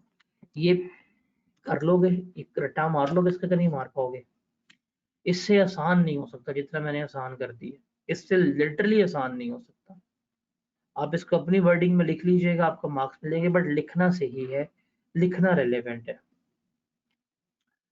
उसके बाद है कंपल्सरी रजिस्ट्रेशन, कि कंपल्सरी कौन रजिस्टर्ड होगा। रिमेंबर, अगर एक वो बंदा जिसको एफबीआर ने नोटिस इशू किया कि वो रजिस्टर्ड हो जाए, और वो नोटिस का ना तो रिप्लाई कर रहा है, ना वो रजिस्टर्ड हो रहा है, तो उसको क्या किया जाएगा, उसको एफबीआर की तरफ से कंपल्सरी लास्ट में रजिस्टर्ड जो है वो किया जाए। उसको नोटिस कैसे करेंगे, प्रोसेस क्या होगा, कि एफबीआर जो है वो उससे क्या करेंगे, इशू करेंगे नोटिस कि भाईजान हम आपको रजिस्टर करना चाहते हैं, आए। और वो क्या करेगा, उसे कहा जाएगा कि ये नोटिस है, ये टाइम पीरियड है, इसमें अपना रिटर्न अप्लाई करें, आगे हमें हियरिंग दें। अगर वो रिस्पॉन्स दे देगा तो ठीक है, अगर वो रिस्पॉन्स नहीं देगा तो सिस्टम ऑटोमेटिकली क्या करेगा, उसको रजिस्टर्ड कर देगा और नोटिस भेजेंगे हमने आपको रजिस्टर्ड कर दिया होगा, अब आप क्या करेंगे, या आप रजिस्टर्ड हैं, अब आप प्रॉपर सेल टैक्स की कंप्लाइंसेस करेंगे। अगर आपको सिस्टम रजिस्टर्ड कर दे और बाद में चले पता कि आपका रजिस्टर्ड होना बनता ही नहीं था, तो फिर वो क्या करेंगे, फिर वो आपकी रजिस्ट्रेशन कैंसिल कर देंगे और तमाम सरचार्ज पेनल्टी भी क्या हो जाएगी, आपकी ख़त्म हो जाएगी। उसके बाद है क्या, हमारे पर्टिकुलर्स जो हैं रजिस्ट्रेशन के चेंज हो सकते हैं। जैसे फॉर एग्जांपल मैं मिज़ान अकाउंट क्रिएट कर रहा हूँ और मैं खुद ही मैंने मिज़ान में नहीं जाना, मैंने अलाइड में जाना है, या मेरा ऑफिस का एड्रेस चेंज हो गया, मीटर चेंज हो गया, इसको हम कहते हैं हमारे पर्टिकुलर्स चेंज होना। क्या कहते हैं हम इनको, हमारे पर्टिकुलर्स चेंज होना। क्या हम ये कर सकते हैं, यस कर सकते हैं। इसका प्रोसेस क्या होगा कि अगर कोई भी चेंज हमारा आएगा, किसी भी किस्म का चेंज हमारा आएगा, तो उसे हम क्या करेंगे, उसको हमने फौरी तौर के ऊपर क्या करना है, विद इन 40 डेज के अंदर नोटिफाई करना है। क्या करना है, हमने उसको 14 डेज के अंदर नोटिफाई करना है रेलेवेंट आरटीओ को कि जी ये मेरी चेंजेस हैं, आप काइंडली मेरे रजिस्ट्रेशन में इनकॉर्पोरेट कर दें और मुझे नया रजिस्ट्रेशन सर्टिफिकेट जो है वो क्या कर दिया जाए, इशू कर दिया जाए। अगर आप ऑनलाइन एप्लीकेशन सबमिट नहीं करवा पाते तो आप कमिश्नर के पास जाएंगे, उसको एप्लीकेशन देंगे और कमिश्नर के ऊपर फर्ज है कि वो 3 दिन के अंदर क्या करेगा, सिस्टम जो है वो अपग्रेड कर देगा। अगर आपकी बिजनेस कैटेगरी चेंज हो रही है, मैन्युफैक्चर से नॉन मैन्युफैक्चर, नॉन मैन्युफैक्चर से मैन्युफैक्चर आ रहे हैं, तो जब तक श्योरिटी नहीं होगी तमाम वो पोस्ट वेरिफिकेशन का प्रोसेस, तब तक वो आपको अपडेट नहीं करेगा। तो ये चीज़ आपने याद रखनी है। तो इसको याद कैसे करना है, 14 डेज अपडेट के लिए ऑनलाइन सिस्टम या कमिश्नर, और कैटेगरी चेंज करने के लिए मैन्युफैक्चर की रिक्वायरमेंट फुलफिल करनी है। तो ये 3 बातें याद करके इसको आपने लिखना है। उसके बाद है transfer of registration. For example पहले मैं कारोबार कर रहा था कराची में, अब मैं लाहौर आ गया, तो मैं कराची से लाहौर शिफ्ट करवाना चाहता हूँ, क्या मैं करवा सकता हूँ, द आंसर इज यस। अगर आप किसी दूसरे कमिश्नर की जुरिस्डिक्शन में चले जाते हैं तो आप अप्लाई अप्लाई करेंगे, वैलिड रीजन देंगे, वो क्या करेंगे, वो आपको ट्रांसफर कर देंगे। ये चीज़ है, सिंपल से ट्रांसफर आपकी हो जानी है, ये आपका रीड ओनली है। फिर option to file application with the commissioner, कि आप जाके कमिश्नर को किसी भी मकसद के लिए दरख्वास्त दे सकते हैं। कुछ एक्सेप्शनल केसेस में, जैसे न्यू रजिस्ट्रेशन के लिए, ट्रांसफर ऑफ रजिस्ट्रेशन के लिए, चेंज इन पर्टिकुलर्स के लिए आप जाएंगे, आप कमिश्नर को दरख्वास्त देंगे। कमिश्नर को आप कभी भी कोई भी दरख्वास्त देंगे तो कमिश्नर बाउंड है, उसने 3 दिनों के अंदर क्या करना है, सिस्टम में वो अपडेट करना है। फिर रिमेंबर, आप मल्टीपल रजिस्ट्रेशंस नहीं रख सकते। ऐसा नहीं हो सकता कि आप लाहौर में भी रजिस्टर्ड हैं, आप कराची में भी रजिस्टर्ड हैं, आप एक ही रजिस्ट्रेशन कैरी करेंगे। हाँ, जो मैन्युफैक्चरर है, जिसके डिफरेंट मैन्युफैक्चरिंग यूनिट्स हैं, उसके लिए है कि वो मल्टीपल रजिस्ट्रेशन जो है वो रख सकता है। उसके बाद डी रजिस्ट्रेशन सुपर इंपॉर्टेंट है। आप डी रजिस्टर कब होंगे, सर्कमस्टांसेस, जब आपका बिजनेस सीज हो जाए, सप्लायर्स एग्जाम्प्ट हो जाए, आप कारोबार बेच रहे हैं, आपने मर्जर कर लिया, आप 6 टैक्स पीरियड तक रिटर्न जमा नहीं करवा पाए, आप कॉटेज इंडस्ट्री में फॉल कर गए, कोई भी ऐसी मेजर वैलिड रीजन है, तो आप क्या हो जाएंगे, आप डी रजिस्टर हो जाएंगे। प्रोसेस क्या होगा, आप कमिश्नर को अप्लाई करेंगे, कमिश्नर ऑन इट्स ओन भी इनिशिएटिव ले सकता है आपको डी रजिस्टर करने का। और कैंसलेशन कब से इफेक्टिव होगी, आपकी दरखास्त देने के बाद विद इन 90 डेज, या जब आप तमाम टैक्सेस पे कर देंगे, विच एवर इज लेटर, उस दिन से आप क्या हो जाएंगे, डी रजिस्टर्ड हो जाएंगे। और जब आप डी रजिस्टर्ड हो जाएंगे तो आपने आखिरी अपनी रिटर्न जमा करवानी होगी, उसको हम क्या कहेंगे, फाइनल रिटर्न करवाएंगे। जब फाइनल रिटर्न जमा करवाएंगे तो कमीशन हमें क्या कर देगा, डी रजिस्टर्ड कर देगा। Is that clear?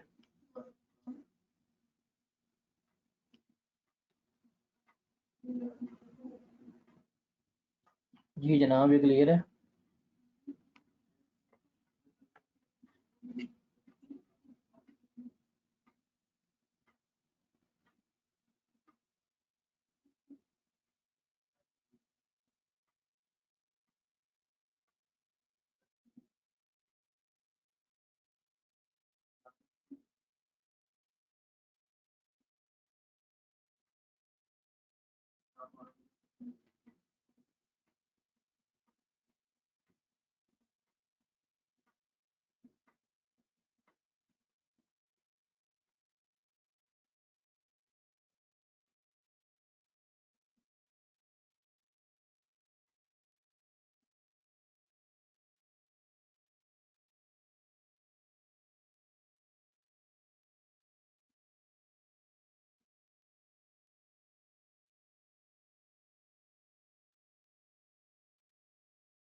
आगे चले।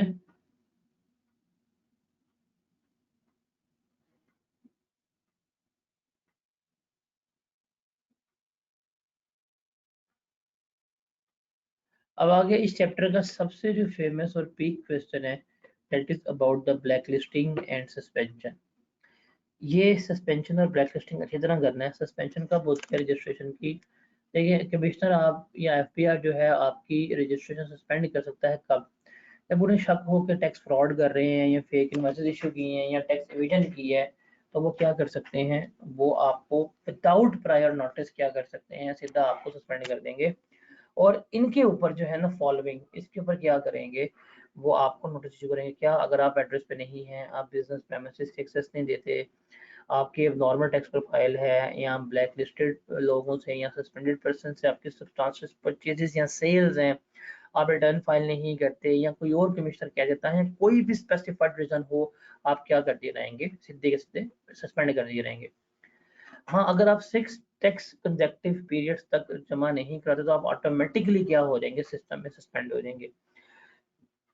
सस्पेंशन का इफेक्ट क्या होगा कि जब तक आप सस्पेंड रहेंगे आप कोई इनपुट टैक्स क्लेम नहीं कर पाएंगे। इवन जिसको आपने सेल किया होगा वो भी इनपुट टैक्स जो है वो क्लेम नहीं कर पाएंगे, ना इवन पहले वाली इनवॉइसेस का, ना during the period of suspension वाली इनवॉइसेस का। अब सस्पेंशन का प्रोसीजर क्या होगा कि आपको सबसे पहले ना रिटर्न ऑर्डर इशू किया जाएगा और तमाम रेलेवेंट पर्सन और डिपार्टमेंट से शेयर कर दिया जाएगा। फिर जब आपको ऑर्डर इशू किया रहेगा उसमें आपको 7 डेज का टाइम दिया रहेगा कि भजन आके जवाब जमा कराओ।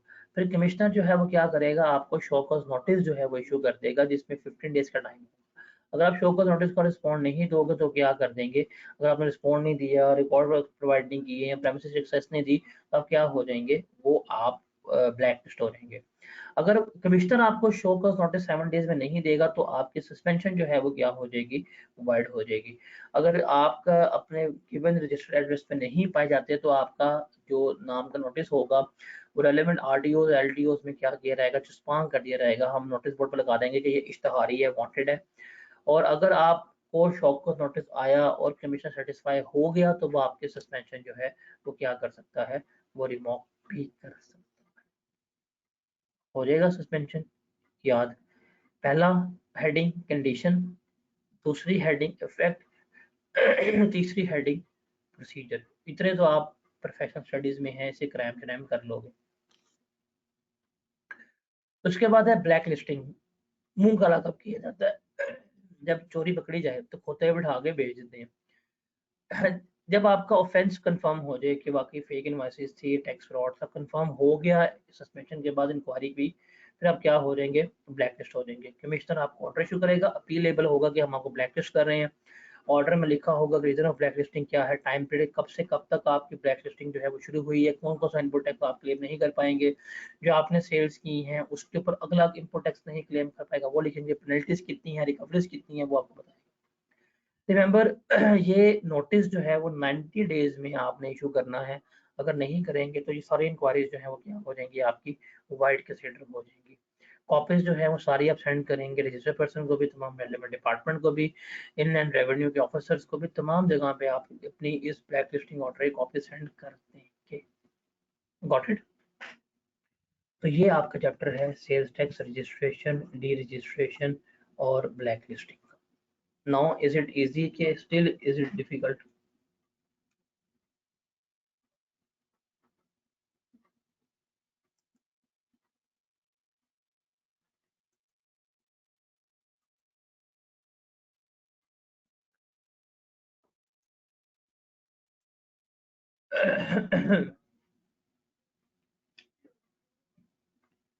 हाँ भाई, इजी पीजी।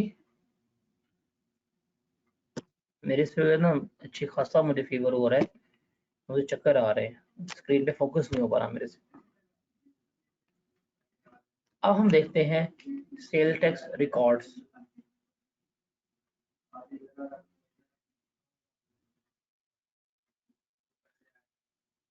आप लोगों ने एक काम लाजमी करना है, लाजमी। जब आप इसको डिस्कस आउट कर लेंगे ना सारा, तो आपने इनको सामने रखना है और इनको सामने रख के आपने क्या करना है, पास्ट पेपर रीड कर लेने हैं। जस्ट पास्ट पेपर ना रीड कर लीजिएगा, रजिस्ट्रेशन डी रजिस्ट्रेशन वाले। आप इनका प्रिंट आउट ले लीजिएगा प्रिंट आउट लेने के बाद अगर इनके 5 पेपर रीड करेंगे ना, दुनिया जहान के 5 पेपर जो है वो आपसे सॉल्व हो जाएंगे।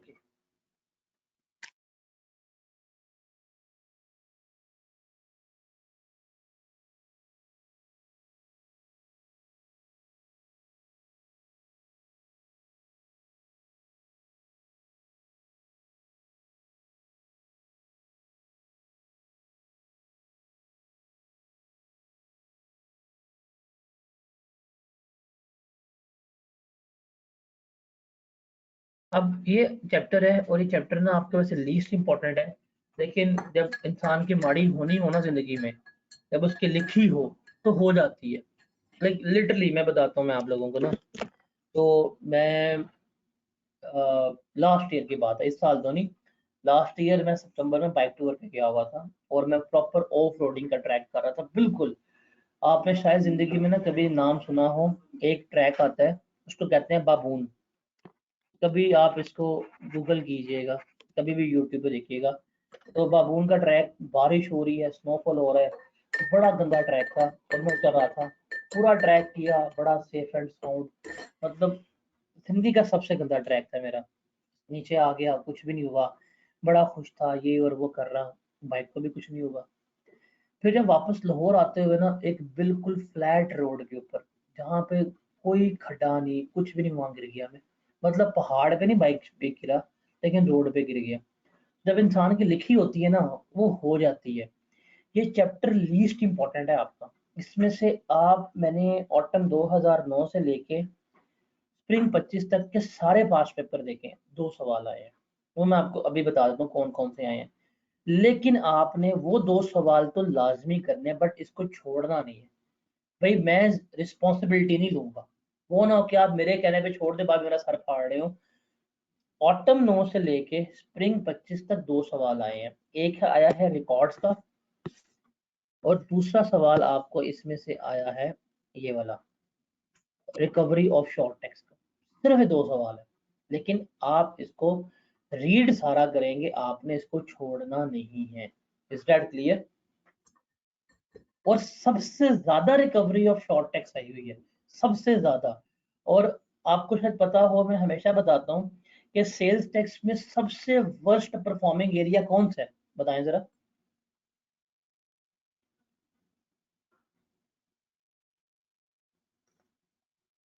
सेल्स टेक्स्ट में सबसे वर्स्ट परफॉर्मिंग एरिया कौन सा है, बताएं।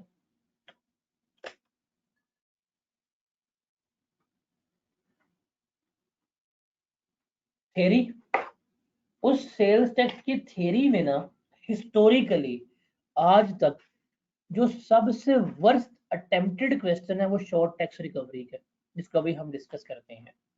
Because the thing is that कि आप जब इसको बुक से, मेरी अपनी बुक में, मैं आई कैप की बुक की, आई कैप में तो क्या करता है, आई कैप की बुक बड़ी अच्छी किताब है, वो बेयर एक्ट को कॉपी करते हैं, बुक में पेस्ट करते हैं, साथ उसकी एक्सप्लेनेशन दे देते हैं, जो समझने में भी तो चले हो जाता है, लेकिन उसको याद रखने में बड़ा मुश्किल होता है।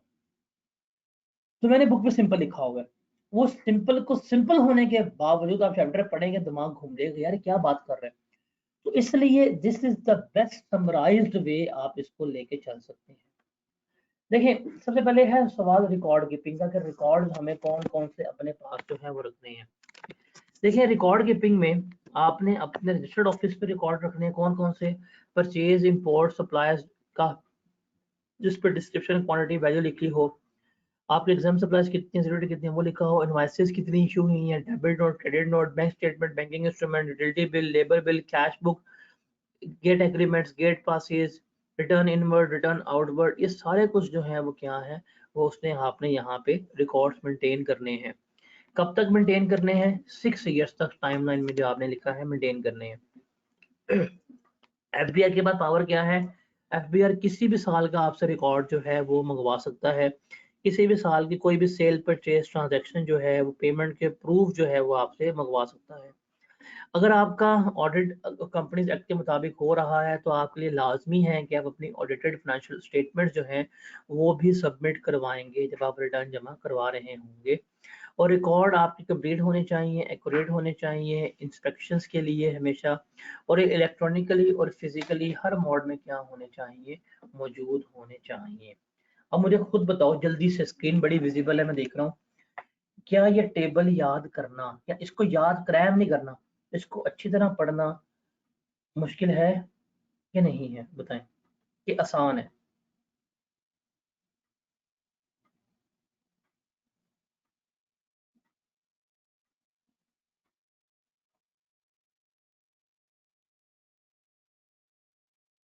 ये हो जाएगा।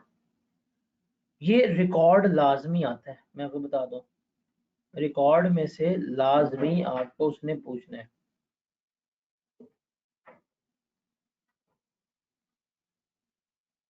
और आपका मजे की बात बताऊं, जो हमने इनकम टैक्स का रिकॉर्ड पढ़ा था ना, वो और ये ऑलमोस्ट कॉमन, आप बीच पे लिख के मार्क्स निकाल सकते हैं। उसके बाद रिटर्न फाइलिंग रिक्वायरमेंट, रूल याद रखना, पे 15 फाइल 18, कि भाई ये रूल याद रख लो, पे 15 फाइल 18। कौन रिटर्न जमा कराएगा? हर रजिस्टर्ड पर्सन। कब? इलेक्ट्रॉनिकली। टैक्स की पेमेंट 15 तक करनी है अगले महीने की, और 18 तक तो हमने क्या करनी है, रिटर्न जमा करानी है। चालान टैक्स कहाँ पे करना है? नेशनल बैंक ऑफ पाकिस्तान में जो चालान होगा या जो भी इलेक्ट्रॉनिक पेमेंट सिस्टम होगा, ऑनलाइन भी हो जाता है।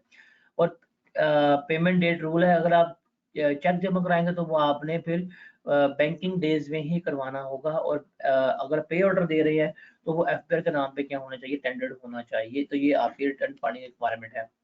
रिटर्न आप हमेशा इलेक्ट्रॉनिक फाइलिंग करते हैं। अच्छा, ये भी रीड ओनली है, ये आपका रीड ओनली है, मैं आपको लिखवा देता हूँ, आप नोट्स पे लिख लीजिएगा कि ये रीड ओनली है। ये पेपर में ये नहीं पूछेगा इंशाल्लाह, ताकि भविष्यवाणी सही साबित होगी। अच्छा जी, डाटा एंट्री आप सबसे पहले करेंगे। इनेक्जर सी, जिसमें आप सेल्स होती हैं वो आप 10 तारीख तक डिक्लेयर करेंगे। इनेक्जर आई, इसमें डेबिट क्रेडिट नोट होता है, वो भी 10 तारीख तक डिक्लेयर करेंगे। और इनेक्जर ए जो है, इसमें परचेजेस जो होती हैं वो आप क्या करेंगे, मैनुअल एंट्री करेंगे। जब आप इनेक्जर अपना CRI एंटर करेंगे तो सारी इन्फॉर्मेशन जो है वो बायर तक जो है वो भी पहुंच जाएगी। और FBR जो है वो प्रोविजन एडजस्टमेंट भी यहाँ पे अलाउ कर देगा कि अगर आपकी कोई डिस्क्रिपेंसी वगैरह इंडिकेट हो गई है तो वो प्रोविजनल एडजस्टमेंट भी अलाउ कर देगा।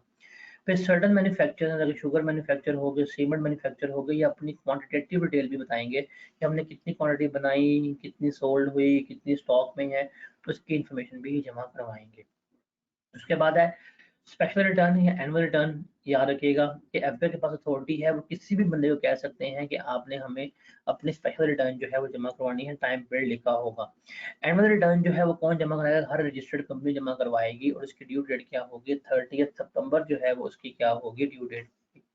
क्या हमें रिटर्न की जो टाइम में एक्सटेंशन मिल सकती है? ये वाला पॉइंट सेम वो है जो हमने इनकम टैक्स में पढ़ा था कि आप कमीशन को अप्लाई करें, 15 डेज की आपको एक्सटेंशन मिल जाएगी। रीजन क्या होना चाहिए? Absence of Pakistan, sickness, miss adventure, या कोई भी रीजनेबल कॉस्ट है तो आपको एक्सटेंशन मिल जाएगी। और आपको 15 से ज़्यादा डेज की भी एक्सटेंशन मिल सकती है इन सम एक्सेप्शनल सर्कमस्टांसेस। अगर कमिश्नर रिजेक्ट करते हैं एप्लीकेशन तो आप अपील में जाएंगे चीफ कमिश्नर के पास, वो आपको एक्सटेंशन दे देगा। क्या हम रिटर्न रिवाइज कर सकते हैं? सेम वही चीजें हैं जो हमने इनकम टैक्स में पढ़ी थी।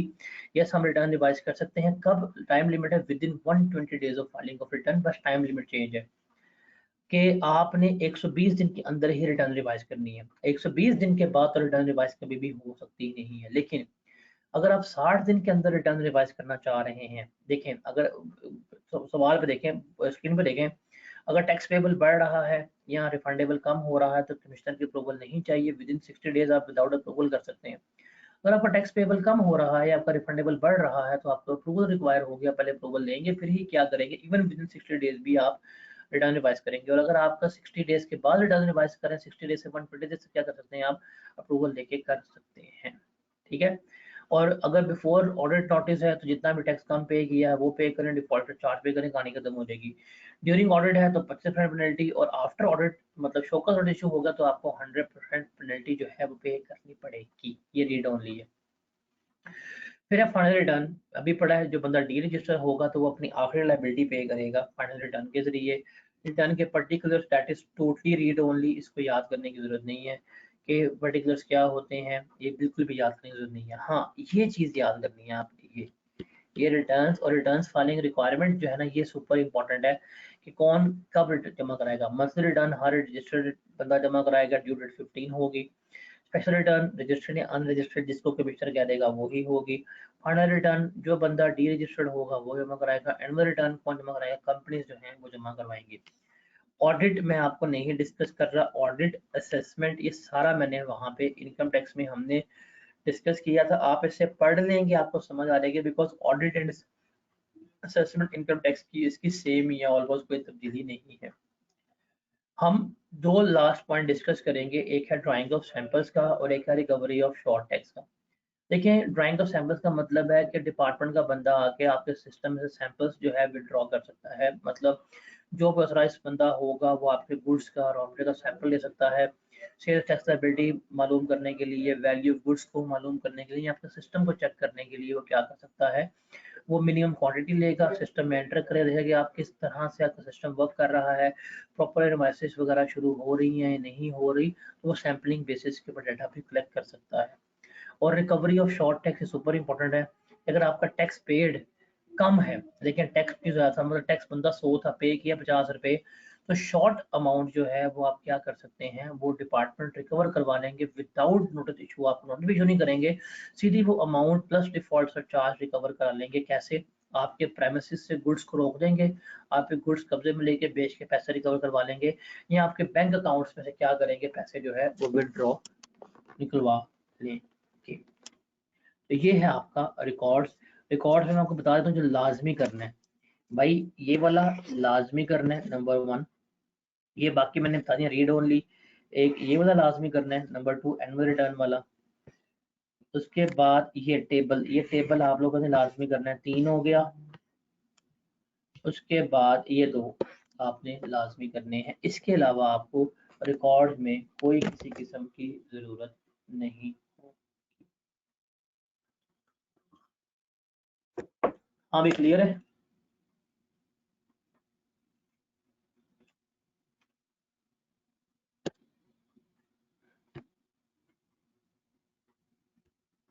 भाई ये सारा सेल टैक्स है, सेल टैक्स में इसके अलावा नहीं। हाँ अगर आपने बिल्कुल भी सेल, मेरी अजम्पशन आज के लेक्चर में यही थी कि आप लोगों ने पहले सेल टैक्स पढ़ा हुआ है।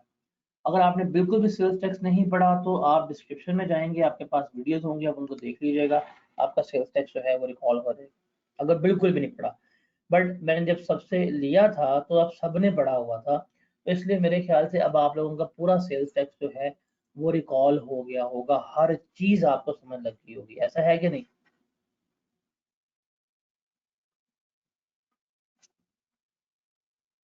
जी जनाब, बताएं। सेल्स टैक्स सारा हो गया रिकॉल?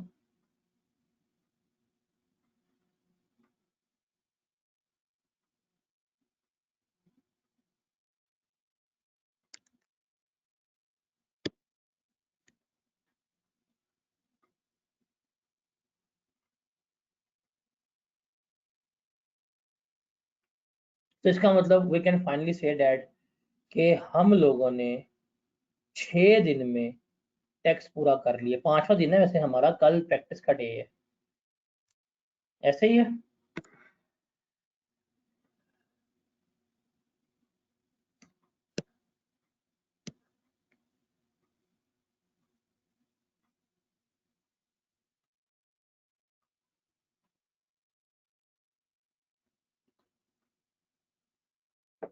अब ये फॉर्मेट है, ये मैंने आप लोगों से फॉर्मेट जो है वो शेयर कर देता हूँ। आप लोगों का काम क्या है, आप लोगों का आज का काम है कि आप लोगों ने इस फॉर्मेट को रीड करना है और सेल टैक्स के जो क्रिटिकल क्वेश्चन है ना वो आपने इन समरीज को रख के करने हैं। फॉर्मेट यही है कि भाई हम सेल टैक्स शुरू कैसे करेंगे, नाम लिखेंगे, मंथ लिखेंगे, हम हेडिंग दे देंगे सेल्स टैक्स पेबल या रिफंडेबल जो है वो हमने क्या करना है, कैलकुलेट करना है। 3 कॉलम वैल्यू रेट अमाउंट के आ जाएंगे। पहले हम लिखेंगे सेल्स टैक्स क्रेडिट, किसकी बात करेंगे, इनपुट टैक्स की। जो आपने परचेजेस की होंगी टैक्सेबल गुड्स की रजिस्टर वो आ जाएंगी। एग्जाम गुड्स लिखेंगे, बड़ा कुछ भी नहीं आएगा फॉरन कॉलम में। पैकेजिंग मटेरियल आ गया, इंपोर्ट आ गया, यूटिलिटी बिल आ गया, अगर आपने कोई परचेजेस किए हैं सस्पेंडेड से, ब्लैक लिस्टेड से, जीरो रेटेड सारा लिखेंगे, जिसका डिसअलाउ है डिसअलाउ, जिसका नहीं है वो आप यहाँ पे लिख देंगे। अगर आपने कोई पेमेंट 180 डेज में की है वो डिसअलाउ हो जाएगा, टैक्स जमा नहीं कराया, डिस्क्रिपेंसी आ गई, ये सारा कुछ आएगा। इसमें से आप क्या लेस करवाएंगे, परचेज रिटर्न लेस करवाएंगे, तो पास क्या आ जाएगा, कॉमन इनपुट टैक्स आ जाएगा। इस पे input tax on fix add करेंगे तो पास क्या आ जाएगा, total output tax, input tax जो है वो आ रहा होगा। उसके बाद आप अगले पेज पे लिखेंगे sales tax debits, that is output tax, जो आपने सेल्स की रजिस्टर्ड पर्सन को, अनरजिस्टर्ड पर्सन को वो लिखेंगे, रॉन्ग डिस्काउंट हुआ ऐड बैक कर देंगे, स्पेसिफाइड गुड्स जो हैं वो भी इसमें आ जाएंगी, ईपीसी को सेल्स करने वो आ जाएंगी, एडवांस जो है वो रिसीव हुआ है दैट इज टैक्सेबल, आप इसको 18% के हिसाब से यहाँ पे लिख रहे होंगे, इसको भी ठीक कर लीजिएगा। फील्ड प्लेसमेंट ऑफ गुड्स पे टैक्स नहीं होता, आपके पास टोटल टैक्सेबल सप्लाई आ जाएंगी, एग्जाम लिखेंगे, सप्लाई लिखेंगे, आपके पास टोटल सप्लाई आ जाएंगी। फिर थर्ड पेज पे आप करेंगे सेल्स टैक्स रिफंडेबल या payable, output tax, sales tax से रिटर्न करेंगे, आपके पास नेट आउटपुट टैक्स आ जाएगा। इसमें से एडजस्टमेंट करेंगे आप इसकी आउटपुट इनपुट टैक्स की, एक्चुअल इनपुट टैक्स या 90% of output tax whichever is lower. उसके बाद आप फर्दर टैक्स ऐड करेंगे 4%, आपके पास सेल्स टैक्स पेएबल आ जाएगा। तो ये फॉर्मेट आप लोगों ने रीड करना है, दो एडजस्टमेंट कर लीजिएगा, यहाँ पे 4% करना है और यहाँ पे एडवांस जो है वो आपने टैक्सेबल कर लेना है। ये फॉर्मेट लाजमी करना है आप लोगों ने, बिकॉज कल जो है वो फिर हम क्या करेंगे, इसके न्यूमेरिकल्स करेंगे और न्यूमेरिकल्स के साथ ही क्या हो जाएगा, माइंड अप हो जाएगा। तो अगर आप लोगों के कल के न्यूमेरिकल्स जो हैं वो तैयार हैं तो भाईजान आपका पेपर जो है वो भी तैयार हो जाएगा। तो इसलिए द बेस्ट अप्रोच इज कि आप लोगों ने इसको आज लाजमी समरी से ही रीड कर लो, लाजमी करके आना, लाजमी करके आना। Is that clear? क्यों भी क्लियर है?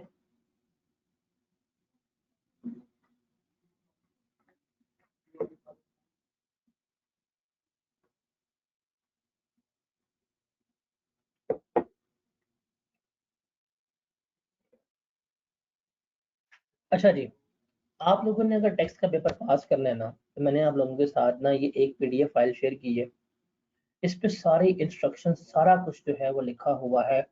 आप लोगों ने इसको घोल के पी लेना है।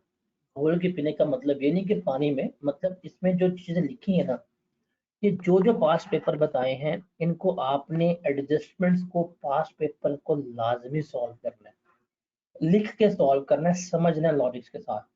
इसमें जो जो चीजें रेड से मेंशन है वो इस अटेम्प्ट के लिए सुपर इंपॉर्टेंट है। बेसिक्स में, सैलरी में, एडजस्टमेंट बाय एडजस्टमेंट हर चीज मेंशन है, प्रॉपर्टी में ये क्वेश्चंस मेंशन है, ये आप लोगों ने लाजमी, भाई ये मस्ट टू डू है, ये बेयर मिनिमम है, ये कर जोगे, मैं आपको खुद कहता हूँ जब आप आई कैप से उठेंगे तो पेपर जो है वो पास होगा। आप खुद कहेंगे कि सारा पेपर आपको इन्हीं में से आया है और यही आया है, बिकॉज इंशाल्लाह 90% ऑफ पेपर आपको इन्हीं में से मिल रहा होगा। तो ये आप लोगों ने लाजमी करना है। कैपिटल गेन सुपर इंपॉर्टेंट है, कौन कौन से सवाल करने हैं, अदर सोर्स के, रिबेट्स के, एथिक्स में क्या करना है, बिजनेस में कौन कौन से रूल, अभी इतना बड़ा बिजनेस करवाया आप लोगों को मैंने, बिजनेस में कौन कौन से रूल्स आपने करने हैं, कौन से नहीं करने, वो सारे बता दिए हैं। सारे करने, सारे रूल्स जो हैं हमने करने, लेकिन जो सुपर इंपॉर्टेंट है, अब क्योंकि मेरी किताब अलग है, आई कैप किताब अलग है, इसलिए मैंने आई कैप के स्टडी टेक्स्ट के रेफरेंस भी दिए हुए हैं कि आप स्टडी टेक्स्ट डाउनलोड कर लीजिएगा, वहां पे जाके सेक्शन देख लीजिएगा। और ये सवाल न्यूमेरिकल बताया, न्यूमेरिकल की एडजस्टमेंट बताई है, ये न्यूमेरिकल्स लाजमी कर लेने हैं, क्रिटिकल क्वेश्चंस बताए हुए हैं, एओपी का सवाल बताए हैं, ये लाजमी आप लोगों ने करने हैं। And about the sales tax है, रिटर्न असेसमेंट अपील में क्या करना है, सारा कुछ बता दिया है। सेल्स टैक्स के न्यूमेरिकल्स कौन से करने हैं, थ्योरेटिकल क्वेश्चंस कौन से करने हैं, ये हैं। अब ये थ्योरेटिकल क्वेश्चन सेल्स टैक्स के समरीज पकड़ें, सवाल करें, ये कुछ कंसेप्ट इंपॉर्टेंट मेंशन है, इनको देखें, आपका पेपर जो है वो इंशाल्लाह पास हो जाएगा। इवन अगर आप रिवाइज करना चाहते हैं, कि बस पीडीएफ होगा, नीचे लिंक लगा होगा, आप इस लिंक को क्लिक करें, पूरी रिवीजन ओपन हो जाएंगी, आप अपना वीडियो की फॉर्म में रिवाइज भी कर सकते हैं। But that is the minimum thing आपने करनी है, मेरे ख्याल से जितना आप लोगों ने पढ़ लिया हुआ है, रिवाइज कर लिया, सारा कुछ कर लिया हुआ है। नाउ ये क्वेश्चंस हर चैप्टर के, ये एडजस्टमेंट्स हर चैप्टर की आप करिएगा, का पेपर कंफर्म पास हो जाएगा। और आप विद इन अ वीक जो है ना, अगर आप अभी 70-80 पे हैं, आप 100% के ऊपर जो है वो पहुंच जाएंगे। भाई कर लोगे?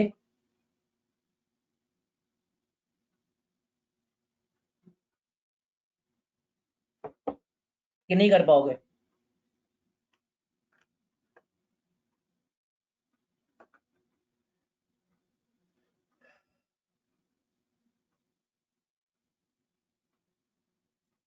ये लास्ट में होना चाहिए। तो I can finally say that कि मेरी आज रिविजन्स जो हैं वो एंड होती हैं। कल तो सिर्फ प्रैक्टिस है ना, तो रिविजन्स जो हैं वो हमारी लाजमी आज के दिन हम कह सकते हैं एंड होती है। कल का लास्ट सेशन करेंगे, सुकून से हम न्यूमेरिकल्स करेंगे, प्रैक्टिस करेंगे, उनको देखेंगे, सीखेंगे।